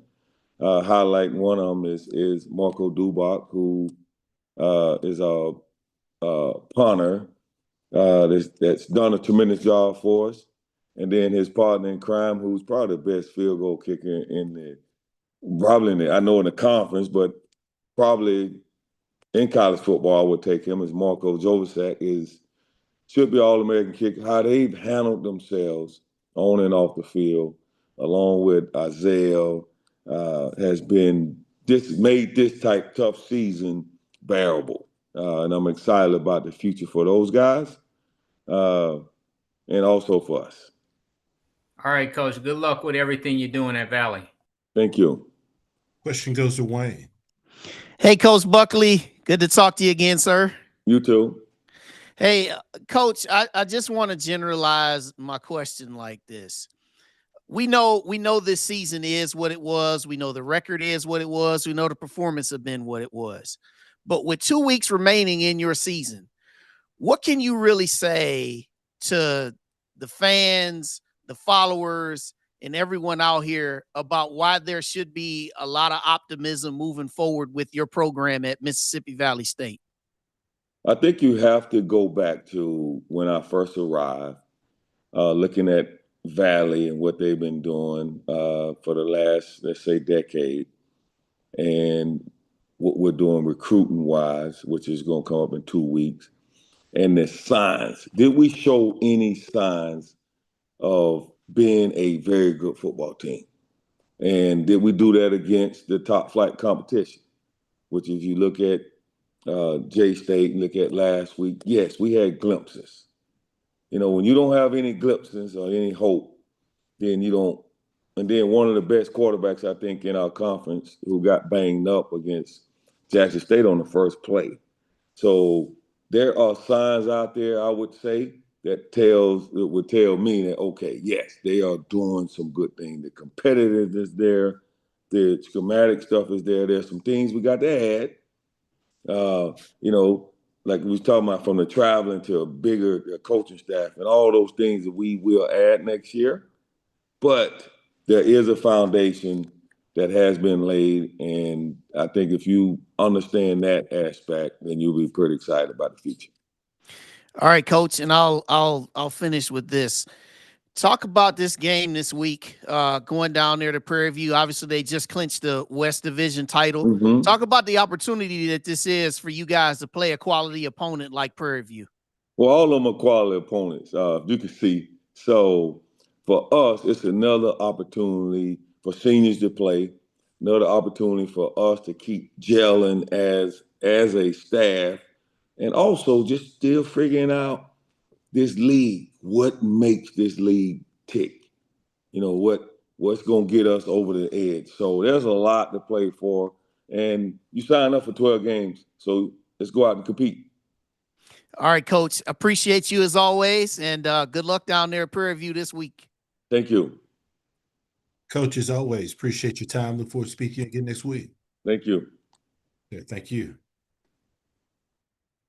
All right, next we go over to Prairie View A&M. Coach Jackson, once again, if you do have questions, please utilize the raise your hand feature to get your question in the queue. With that being said, happy to be joined by Coach Jackson with Prairie View A&M. Good morning, Coach. Good morning. Coach, as always, appreciate your time. If you could start us out with an opening statement, recapping your team's most recent outing versus Arkansas Pine Bluff. Yeah, we had a really good game, really good opponent in Arkansas Pine Bluff. Come to town, and we were looking to play better at home. We hadn't really played as well as I would have liked at home. Those guys started fast. They got a big stop on us, and they came to play. So my hat goes off to Coach Hampton and the job that he's doing. I think he's doing it the right way with just watching how he coaches his kids. We were able to get a lead and kind of not look back from it, but those guys really had us on our heels, especially in the third quarter. And so we got a lot of things we got to continue to get better at and continue to address within our program to make sure we're always prepared for anything. And so we're back to the drawing board. Got another really good opponent in Mississippi Valley coming in here, and we get another opportunity to play at home. Appreciate those opening comments, Coach. And first question goes to Perry. Good morning, Coach. Good morning. Happy Founders Day. Rude to the good brothers. I appreciate it. Rude to the good brothers. All right, let's talk about, you've got a game this week, and in the MEAC, there's a really big football game this week in Dover. I know that your goal is to be the Celebration Bowl champions. How do you monitor that game, since that'll be the last time those MEAC schools play prior to the Celebration Bowl, and stay focused on this week's opponent? Yeah, it's quite easy for us. We don't pay attention to things that aren't about this week in Mississippi Valley. I know for us as coaches, and me being the head of this program, we're in no position, nor have we ever been at Prairie View A&M, to be looking forward and looking past anything other than what's in front of us. That's been the message since we got here. That'll continue to be the message as long as I'm here. That's not how you win championships, which we know a thing or two about from what we've done in our career. And so you win championships by taking care of what's in front of you. And what's in front of us right now is a Tuesday practice that allows us to get ready for a really hard playing football team in Mississippi Valley. And so whatever happens across the country, when we get off the field on Saturday, I look at scores. That's what I do from every level, because I got friends coaching on a lot of levels. And so in that, looking at scores somewhere about 8 o'clock at night on Saturday, maybe I'll see what the other score was. But as far as, going into the game, we got a really good football team. They're not coming here. Mississippi Valley isn't coming here to just have a good showing. Coach Buckley's trying to get his program and excel his program into the next season. I know they've got another game left, but this time of year when things start getting clinched and people start winning things and meaningful football is played, if you're not in that conversation, then you have to get ready for next year. Well, we don't want to be the program that somebody gets they get better in the offseason because they beat us. And so we got to stay locked in so we don't get locked out of a great opportunity. Thank you, Coach. Great answer, and good luck to you this weekend. Thank you. Question goes to James Hill. Hey, Coach, congratulations on all your success so far. Happy Founders Day. From the standpoint of coaching up your seniors, these gentlemen are about to play some of their last games, but can you talk a little bit about what you look forward to with that group? I mean, the entire group, but the seniors, and then also some of those gentlemen will be blessed to graduate soon. Yeah, we got a lot of graduates on our team. I think we got 40-something graduates already on our team, and guys that still have multiple years left. And then Saturday, we'll say goodbye at Panther Stadium to 30 seniors. Half of those guys were here when we got here, and the other half we brought here. And what they all have in common is they all bought into something that they really couldn't.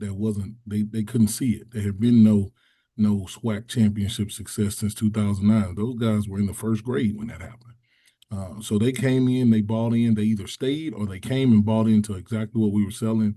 And now they're seated here, the West champions, with a chance to win 9 games at Prairie View A&M, which hadn't been done since 2009. And so really excited for those guys. Glad that Saturday isn't our last game, and we've settled that. But we certainly are looking forward to having a great showing on Senior Day and sending those guys out of Panther Stadium in the right manner. Appreciate what you're doing with that program, Coach. Good luck versus Valley. Thank you. Question goes to Wayne. Hey, Coach Jackson, how are you today, sir? Good morning.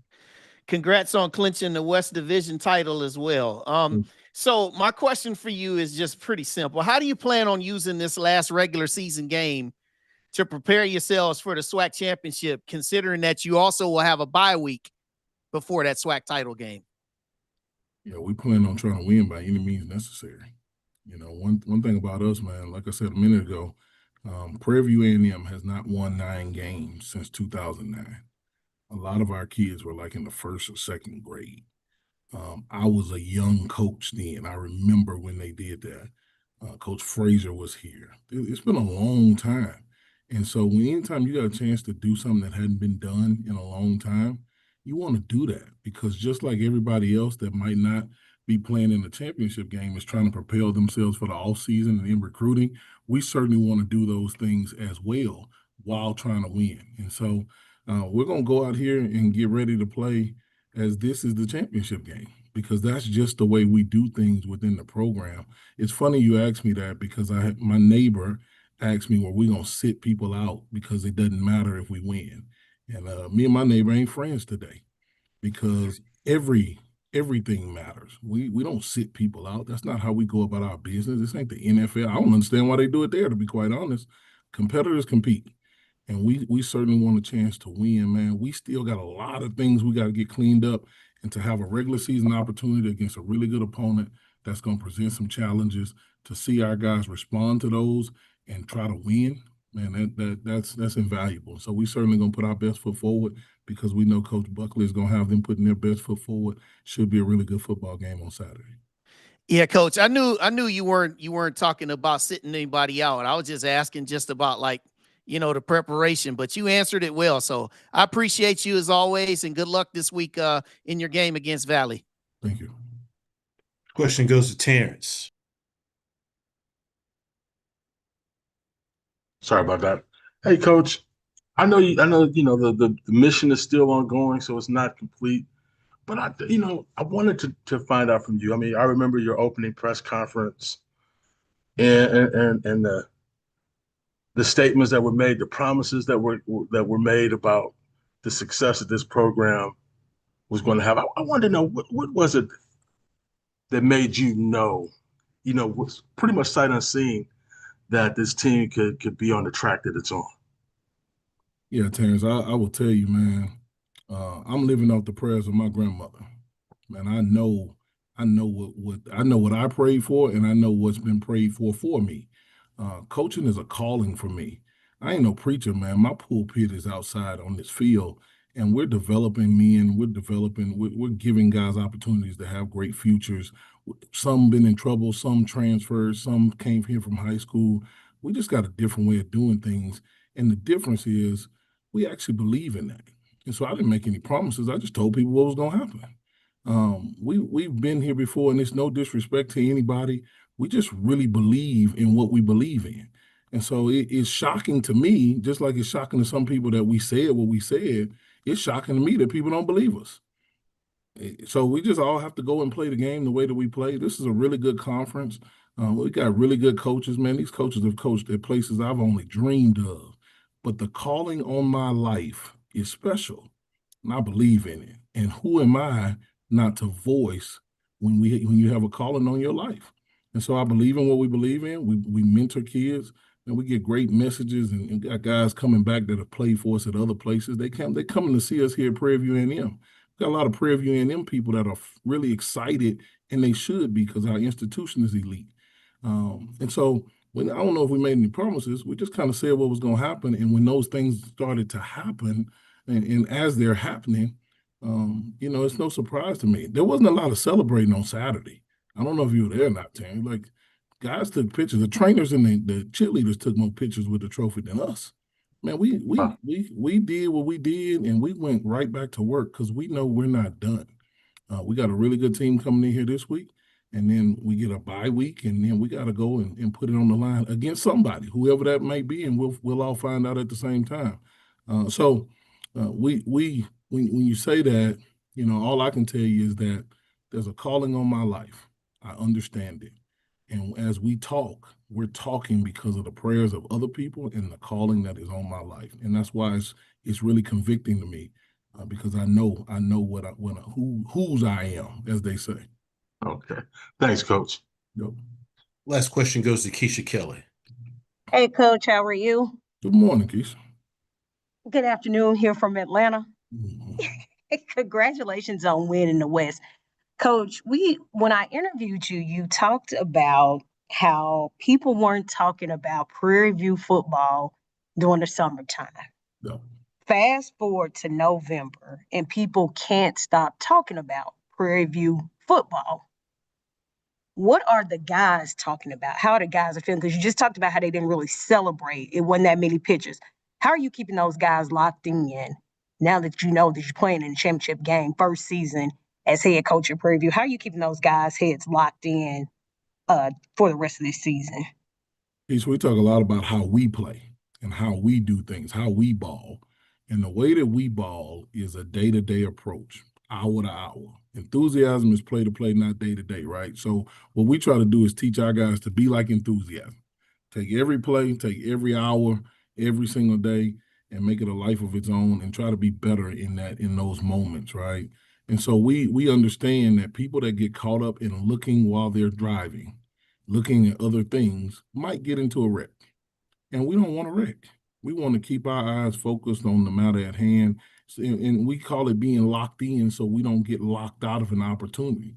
And those guys have really bought into it, and it took them a while. It wasn't immediate. It took them a while to really understand what it is that we were talking about. But that's not just a football lesson that we're teaching them. We're teaching them a real life lesson. Culture here is confrontational. And so in the confrontations that we've had, they've had to learn some hard lessons, and now they believe in what we're saying.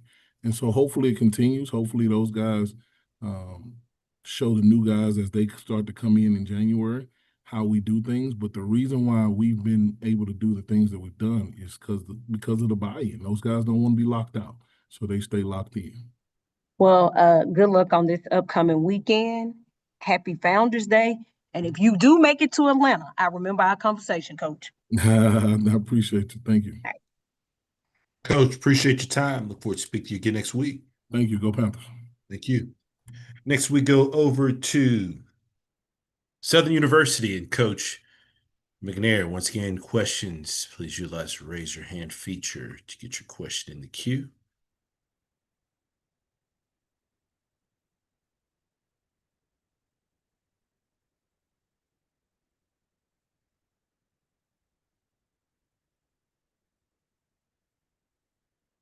All right, I believe we have Coach with us. Good morning, Coach. I think you might be on mute, Coach.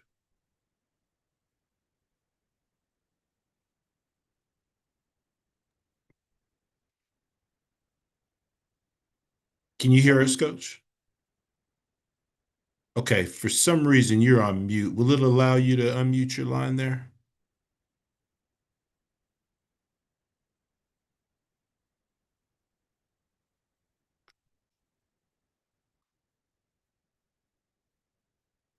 Coach, can you try logging off and logging back in? Okay, thanks, Coach. Are we going to work to get Coach McNair with us? Apologies for the technical difficulties.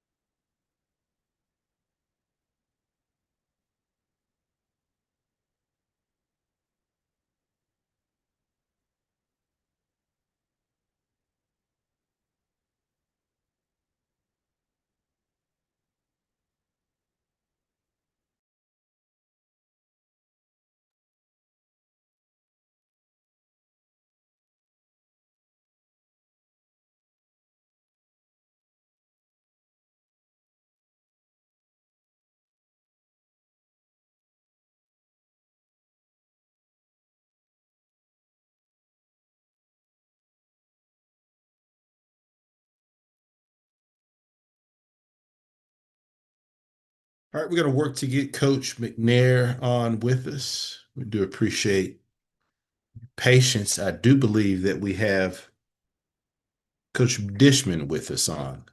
Coach Dishman, can you hear us? Yes, how things going? Doing great, Coach, and appreciate you taking time to join us. My seventh flood. Dozens of people held a birthday party. Opening statement recapping your team's most recent outing at Southern. Attendees memorialized Greta by Well, we busted down into Louisiana, played a good team down there at Southern. I was fortunate enough to come out with a victory. You know, lawsuits against so the lawsuit accused. I'd like to also tell congratulations to our debate team who won their 5th World Championship here at Texas Southern. So congratulations to our debate team of doing that. And so we was able to pull out a victory over there in Southern. Outstanding. Appreciate those opening comments, Coach. First question goes to Perry. Good morning, Coach. Good morning. Coach, talk to us about what the off season looks like for your program in preparing for next year's season. Well, one, we have to, I'm working the phones and working people as far as people come and donate here. We have to get a stadium here somewhere on campus or get a home stadium. That's first and foremost what we have to do at Texas Southern. is get a stadium. You know, we're 0-3 in the stadium that we're in right now, the Shell Energy Stadium. Probably because we haven't get a chance to go down and practice in it. So it's a home stadium, but it's not really a home stadium. So we're working the phone to try to get a stadium here. Thank you, Coach. Good luck to you with that. Thank you. Question goes to James. NFL game. Hey, Coach, I hope you and everybody on campus are well. Can you talk a little bit about your group of seniors? These gentlemen have an opportunity to play against Alabama A&M, and some of those gentlemen will graduate soon. Just talk about that group of individuals. The seniors are a very special group to me, you know, because they the one controls the team and holds the team together. I let our seniors and our council pick the uniforms and pick a lot of stuff here because it's a player-led team. We as coaches just try to guide them in the right direction. So they've done a lot for this team. So it would be very special if we could sell out Shell Energy Stadium and have the seniors go out in style. Thank you, Coach. Have a great week. Question goes to Wayne. Hey, Coach Dishman, how are you today, sir? Wayne, I'm doing good. Are you? Doing well. Hey, so you said that you were going to take over, you know, the punt and the kickoff team this past game, and talk a little bit about that onside kick that you guys recovered. No, because I thought that was a difference in turning the tide of the game. Well, not the punt. We're going to take over punt, the kickoff, but I did take over our kickoff, and that call was made. I can't take credit on that call. That call was made by our receiver coach and recruit coordinator Jaron Wilson to do the squib kick. So he made that call to do that. So that's who I have to have the credit for. All right, Coach. Well, good luck to you this week against Alabama A&M. Thank you. ABC 13. Kelly. Don't forget tonight, week 11 of the NFL wraps up right here on ABC 13. The Cowboys head to Las Vegas. Goes to Keisha Kelly. All righty. Oh. Monday Night Football starts at All 7. right, next question goes to Terrence. All right, so it's going to be inside. Hey, Coach, how's it going? Hey, Terrence, how are you? Good. Hey, can you talk about just the you know, this week and the opportunity to do something that hasn't been done at Texas Southern in a while, and that's win with a winning record, and what that would mean for the program. Well, it means a lot for the program. It means a lot for the alums more than anything. You know, it means a lot for our seniors and our guys here because they could be the first ones in however many years to have a winning record. But our goals is much higher than that, and they understand that. But at least we can accomplish something this year. Yeah, but I mean, and obviously, and that's what I was going to say. It just seems like it's a big step. I mean, in terms of just kind of where the program has been to even get to this point. I mean, so what does that say also about just kind of the direction that you guys are going? Well, we know we're going in the right direction. Like I said, we need help.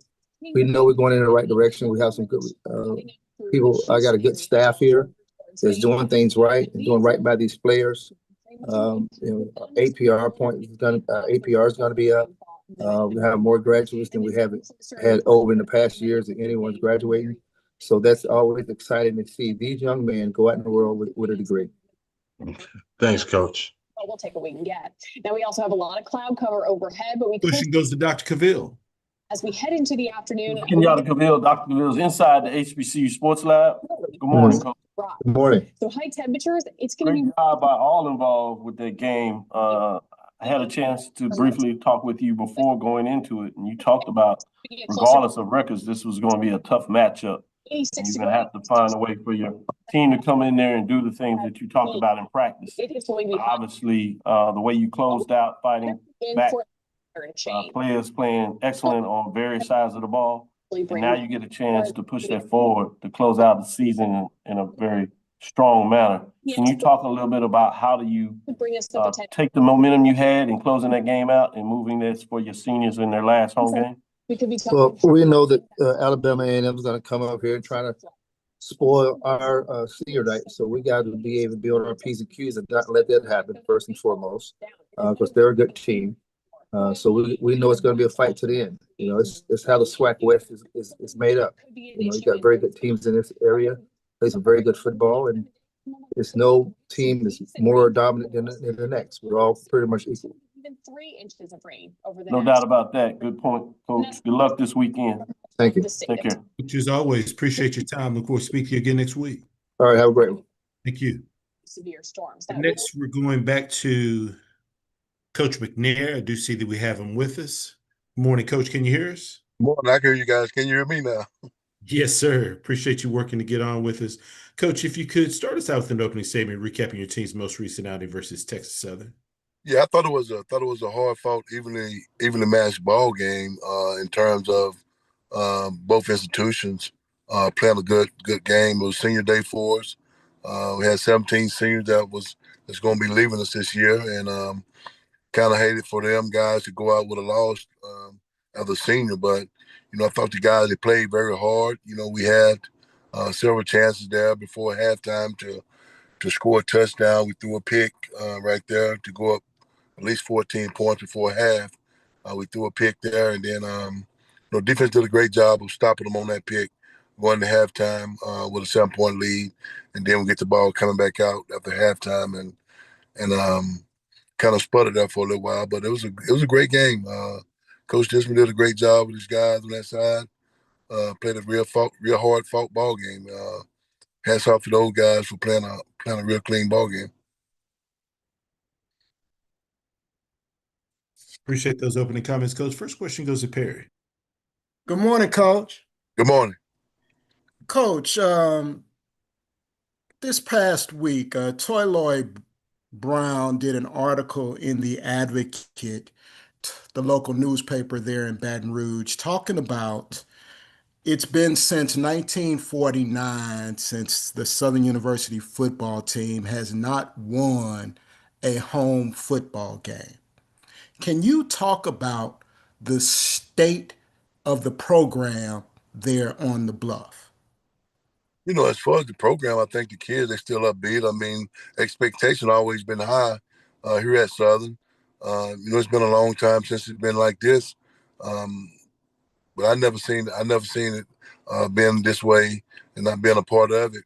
You kind of hate it that we're in the state we are in now, but I think that, we just got to continue to push forward. We got to go back out and recruit players and get better from all aspects of the ball game. We got to do a great job this offseason in recruiting. So that's going to be a big part of it. So, we just got to continue to push on and keep fighting. Thank you, Coach. Well, you don't play this week, so I won't wish you luck. We'll talk again prior to the Bayou Classic. Thank you, sir. Next question goes to James. Hey, Coach, I hope you and everyone there on campus are well. When you look at the evolution of Black quarterbacks, you were successful. Your brother was successful. Shador had an opportunity to play yesterday. Just can you talk about the HBCU quarterbacks and what you think of Shador's opportunity and again, just the evolution of the Black quarterback? Just playing against him, in college, he thought he did a great job of identifying things when he was at Jackson State and understanding the concept of everything he was in. But just the fact that traditionally now it's more of a running type quarterback game now. I'm not saying he can't run, but the mobility part of it plays a big factor in it as well. So right now you have to be able to run the football as a quarterback to get away from some of the danger that you're in offensively. So, but it's always been a big stigma of Black quarterbacks in the NFL. So hopefully, it'll continue to rise with our society in terms of Black college quarterbacks coming out playing to the next level. Thank you, Coach. Have a blessed week. This question goes to Wayne. Hey, Coach, how's everything today? It's going good today right now. That's pretty good. So listen, obviously you have a bye week and then you have the Bayou Classic coming, but I just want to ask about just the immediate Fred McNair future.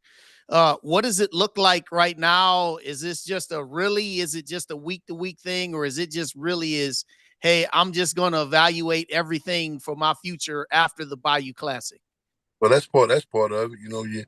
I evaluate myself after every game, on Saturday, and see what can I do to get these young men to play better, to keep them focused in terms of what we got to do for the next week. So we got a chance this week to get all the the guys that's beat up healed and get well and get these guys back to the playing surface. So that's going to be a big part of it this week, making sure we kind of modify things down to where we can get these guys back healthy and not beat each other up this week in terms of practice. But we just got to make sure we stay focused on the task at hand, watch a lot of film on Grambling and this week and see how it works out for the upcoming week as practice goes on. All right, Coach. Well, we'll talk to you next week. Good luck with getting everything together with your team this week. Yes, sir. Appreciate you. This question goes to Keisha. Hey, Coach. How are you? I'm doing fine. How you doing? Good here in Atlanta. So, Coach, we know you're in a bye week, but you're getting ready for a Bayou Classic where you do face, of course, it's the big rivalry with Grambling. So how are the guys staying locked in, prepared as they prepare? Because we know the records go out the window with exit 81 up the street. How do you prepare for that Grambling team and keeping those guys locked in?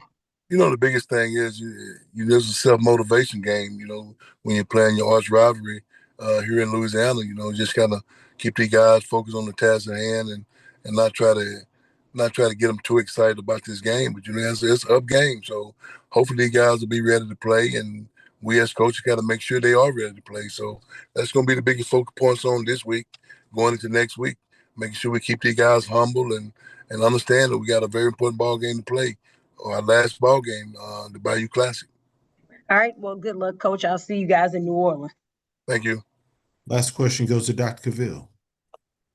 This is Kenyatta Cavill, Dr. Cavill's Inside the HBCU Sports Lab. Good morning, Coach McNair. Good morning. Coach, I know you've been familiar with the league, been part of championships, building championship programs, a lot of ups and downs. But I wanted to get your thoughts just from a historical perspective, at least recently, if you would. There are 4 teams in the SWAC that have 7 wins or more. There are 4 teams that are looking to finish at 500 or better. And even if you go over to the MEAC, you have 3 teams with 7 wins or more.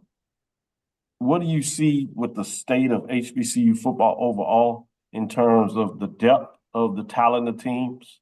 You've always had really good teams, but it seems like the depth week to week with teams across the league has become that much more challenging when you look at matchups. Could you attest, is that the case from your perspective? And if so, what do you think that attributes to? It's almost like the dynasty left in the NFL where you have free agency now, and with the NIL deal going on now, you don't have those dominant teams that just really stands out with multi-talent. From the standpoint of HBCUs, we're losing a lot of kids to those Power Fives and schools, and due to the fact that we're producing good young men out of the institution of the HBCUs, and that's a good credit to us that we got guys like that can go and play at the next level. So I look at it from that standpoint. Nothing negative about it, but just the standpoint that when you see guys leave the black college universities and go into those other schools, you have talent at these schools. I just wish that they would somehow, with the NIL deal, that we can get these kids to stay and we can produce more kids to stay at our schools at the HBCU. So it's a kind of a domino effect where, all the teams are competitive. All the HBCUs are competitive now, no matter what. That's why you don't have the schools that just really stands out with 10-0 records now. It's all a competitive league now. So it's been that way for a while. But just to being a dominant HBCU school, I really don't see it because of you losing kids every year. Thank you, Coach. Great information, great perspective. Appreciate you. Have a great one. Look forward to matchup in 2 weeks. Yes, sir. Thank you. As always, appreciate your time, Coach. Look forward to speak to you again next week. All right, man. Sorry about last week, man. I had a flaw in my laptop or something, so I couldn't get it quite to work. I'm sorry about that, guys. No problem, Coach. We appreciate you. I appreciate you guys. Thank you. All right, next we go over to Jackson State. Coach T.C. Taylor, once again, if you have questions, please utilize the raise your hand feature to get your question in the queue. With that being said, happy to be joined by Coach Taylor with Jackson State. First off, congratulations on your induction into the Jackson State Hall of Fame, Coach. Thank you. I appreciate that. Thanks a lot. Yes, sir. Coach, if you could start us out with an opening statement recapping your team's most recent outing versus Bethune-Cookman. Yeah, it was a good win for us this weekend, man. Hats off to that program. I mean, they really got it going and pointing in the right direction because they came to play this past weekend. Gave us all we could handle. But for us, it was good being back in front of our home crowd. We were back in the vet here in Jackson, Mississippi. Felt good about our defensive performance. Those guys was flying around for 4 quarters of football. Creating turnovers. We were able to generate a score on the defensive side of the ball. Offensively, we had some explosive plays. I think we ran for almost 400 yards in that football game, 3 backs over 100 yards. So we're in a good place right now, but we're getting ready for, a really good Alcorn team coming in here this weekend. So we locked and loaded for this Soul Bowl coming up on Saturday. Appreciate those opening comments, Coach. First question goes to Wayne. Coach T.C. Taylor, how are you, sir? I'm good. How are you doing? Doing well. Can you give us an update on Jacoby and Morgan, and also, Coach, just talk about now that you're at the doorstep of win and you're in the SWAC title game, how do you manage the emotions of everybody in the building with that? Jacoby is doing well. He'll have another doctor's appointment this week. I think it's on Wednesday. We'll try to move him around a little bit in practice and see where he's at on that. But it's up to the doctors. That's kind of out of my hand. As they give me the information, we'll go from there. Until then, we'll get the guys that's healthy ready to play. The part about this weekend, we all know what's at stake for us. It's a win and go home deal. We got enough guys off last year's team that had a ton of success, winning the Natty, winning the East Division Championship, winning the SWAC Championship, so they kind of even kill. They came in yesterday, watched a little tape, we moved around on the football field a little bit.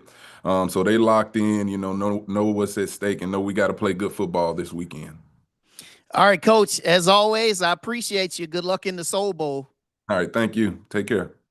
Question goes to Perry. Good morning, Coach. Hey, good morning, Perry. How Good you doing? afternoon at this point, I guess. Yeah, how you doing? I'm doing super fantastic, Coach. I'm going to ask you about the challenges of preparing to play your arch rival this week, while knowing that you have, if you're successful this week, to take on a Western Division opponent in Prairie View next weekend or in a couple of weekends, while the MEAC is playing a de facto championship this weekend. And I know that winning all 3 of these games are high on your priority list coming into the season. So talk about those challenges, Coach. I wouldn't say so much as a challenge for us. Like I said, the blessing for us is a lot of guys experienced that all last year. And again, it's a win and go home deal for us. Everybody knows about that Soul Bowl rivalry, the Alcorn Jackson State rivalry. I know Coach Thomas is going to have those guys playing well. They're playing great football. I think they've won 3 or 4 games in a row up to this point. And so they're playing at a high level. They didn't forget about what happened last year. So I know they got this one marked on their schedule for us coming in here. The layout of this whole deal for us, SWAC Championships, Celebration Bowl, it is what it is. That's what I say it all the time. I tell my team just like that. No matter what's the dates or whatever, you go out here and you take care of business this weekend. You got to be ready in 2 weeks for a SWAC Championship. And then right after that, you got to be ready to go play for a national championship. And I thought we did a good job of that. And I think we have the team to build, the team right now that's built to go do that again. Thank you, Coach. Good luck to you this week. Thank you. Appreciate it. Question goes to Dr. Cavill. Kenyatta Cavill, Dr. Cavill's inside the HBCU Sports Lab. Good afternoon, Coach. Good afternoon, Doc. How you doing? Doing pretty good. Certainly, I've been able to battle back after a tough loss in Las Vegas. It reminds me of Houston Rockets head coach Rudy Tomjanovic that said, "Don't ever underestimate the heart of a champion," which became a rallying cry in the city of Houston. You may be somewhat familiar with that over a period of time. But I say that all in different ways. You are the champion. Obviously, it doesn't help in any way, but it's a mentality, understanding how you fight through adversity. Can you talk about how you can utilize that in addition to the game plan to play a rivalry game that always has had its ups and downs and historic moments and big wins, tough losses. How do you compartmentalize that in such a way with, as you said, kids that on social media so they see and hear everything about them focusing on the moment so they can do the little things to be successful in a big time game? Well, I always talk about the controllables with our team, and that was something, we felt like we was in good position going into that game in Vegas. But, hats off again to Grambling. They came out there and took care of business with us. We lost our quarterback in that game, and, it wasn't no time to tuck tail. The expectation for Jackson State is still to go, dominate each and every weekend, whether whoever's at quarterback or whoever's on the field. And that's the mentality our young men have. That's why I love this team so much. They wiped the blood off, after that weekend, and we got back to work. They still had, the hopes and dreams of going out here and win the East Division championship, and that's what they speak on every day. That's the way that they prepare going into each and every game. No matter who's at quarterback. Again, like I said, we're gonna rally around that guy and go play our best football. I do think our team is still, equipped to go finish this thing out. We just got to avoid the letdowns, and that's what I explained to him after a Grambling loss. Any cushion you had going into that game is gone now. Each and every week from this point on, you got to play, like it's a playoff game, and that's how we've been approaching these games, Doc. Each and every week since Grambling has been a championship game, and so you lose again, you going home, or you can win and continue to extend your season. Like a week-to-week playoff in a lot of ways. No doubt, that's what it is. Playoff football. Exactly. Thank you, Coach, for your time. Good luck this weekend. Certainly look forward to the matchup. All right. Thank you, Doc. Be safe. Take care. Question goes to James. Hey, Coach, I hope you and everyone in Jackson are well. Congratulations on the Hall of Fame.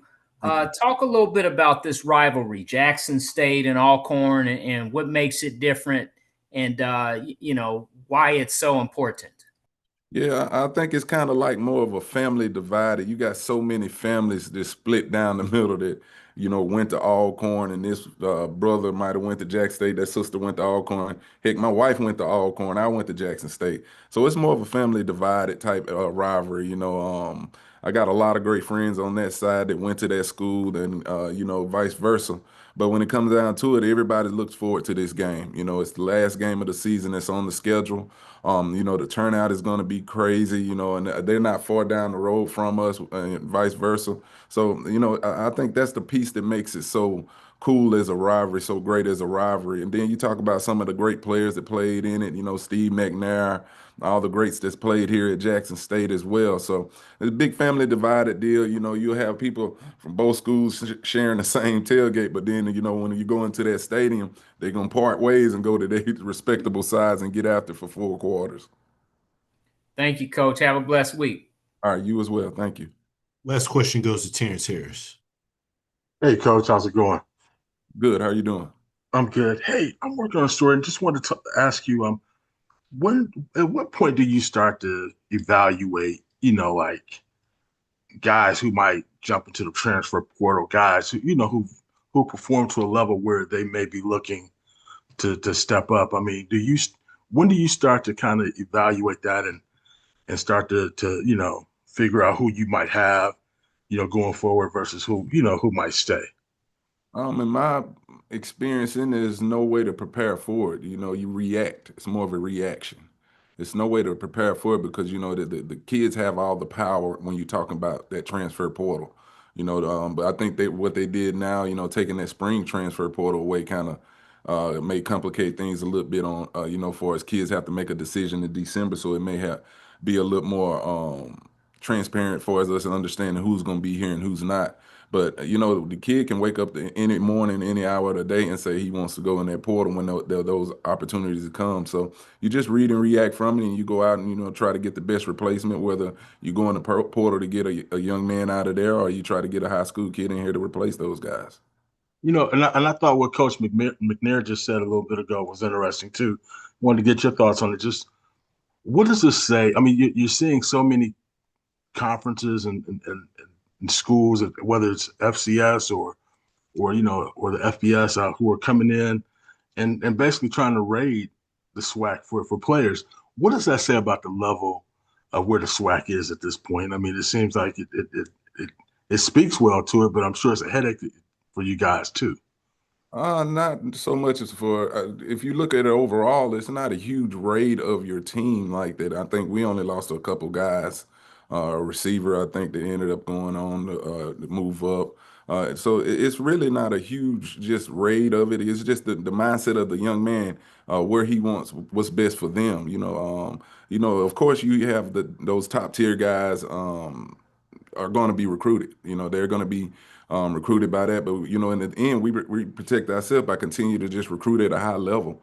We don't mind playing freshman high school kids here. We go in the portal and, like I said, find the young man that fits for us. But it's about adapting at this point because that's just the name of the game. But for us, it hadn't been a complete overhaul where you have 9, 10 guys just leave, go FBS. You may have a number of guys that say they want to go to the portal and try to figure it out from there. And it's up to us as coaches to go out here and replace those guys with guys that you can develop and continue to be competitive as a program. Okay. Thanks, Coach. All right. Thank you. Coach, appreciate your time. Look forward to speaking to you again next week. All right. Thank you. Y'all take care. Yes, sir. This concludes our SWAC football head coaches media session for Monday, November 17th. And just a reminder, all SWAC football head coaches media sessions are digitally archived on SWAC TV and the SWAC digital network. Thank you.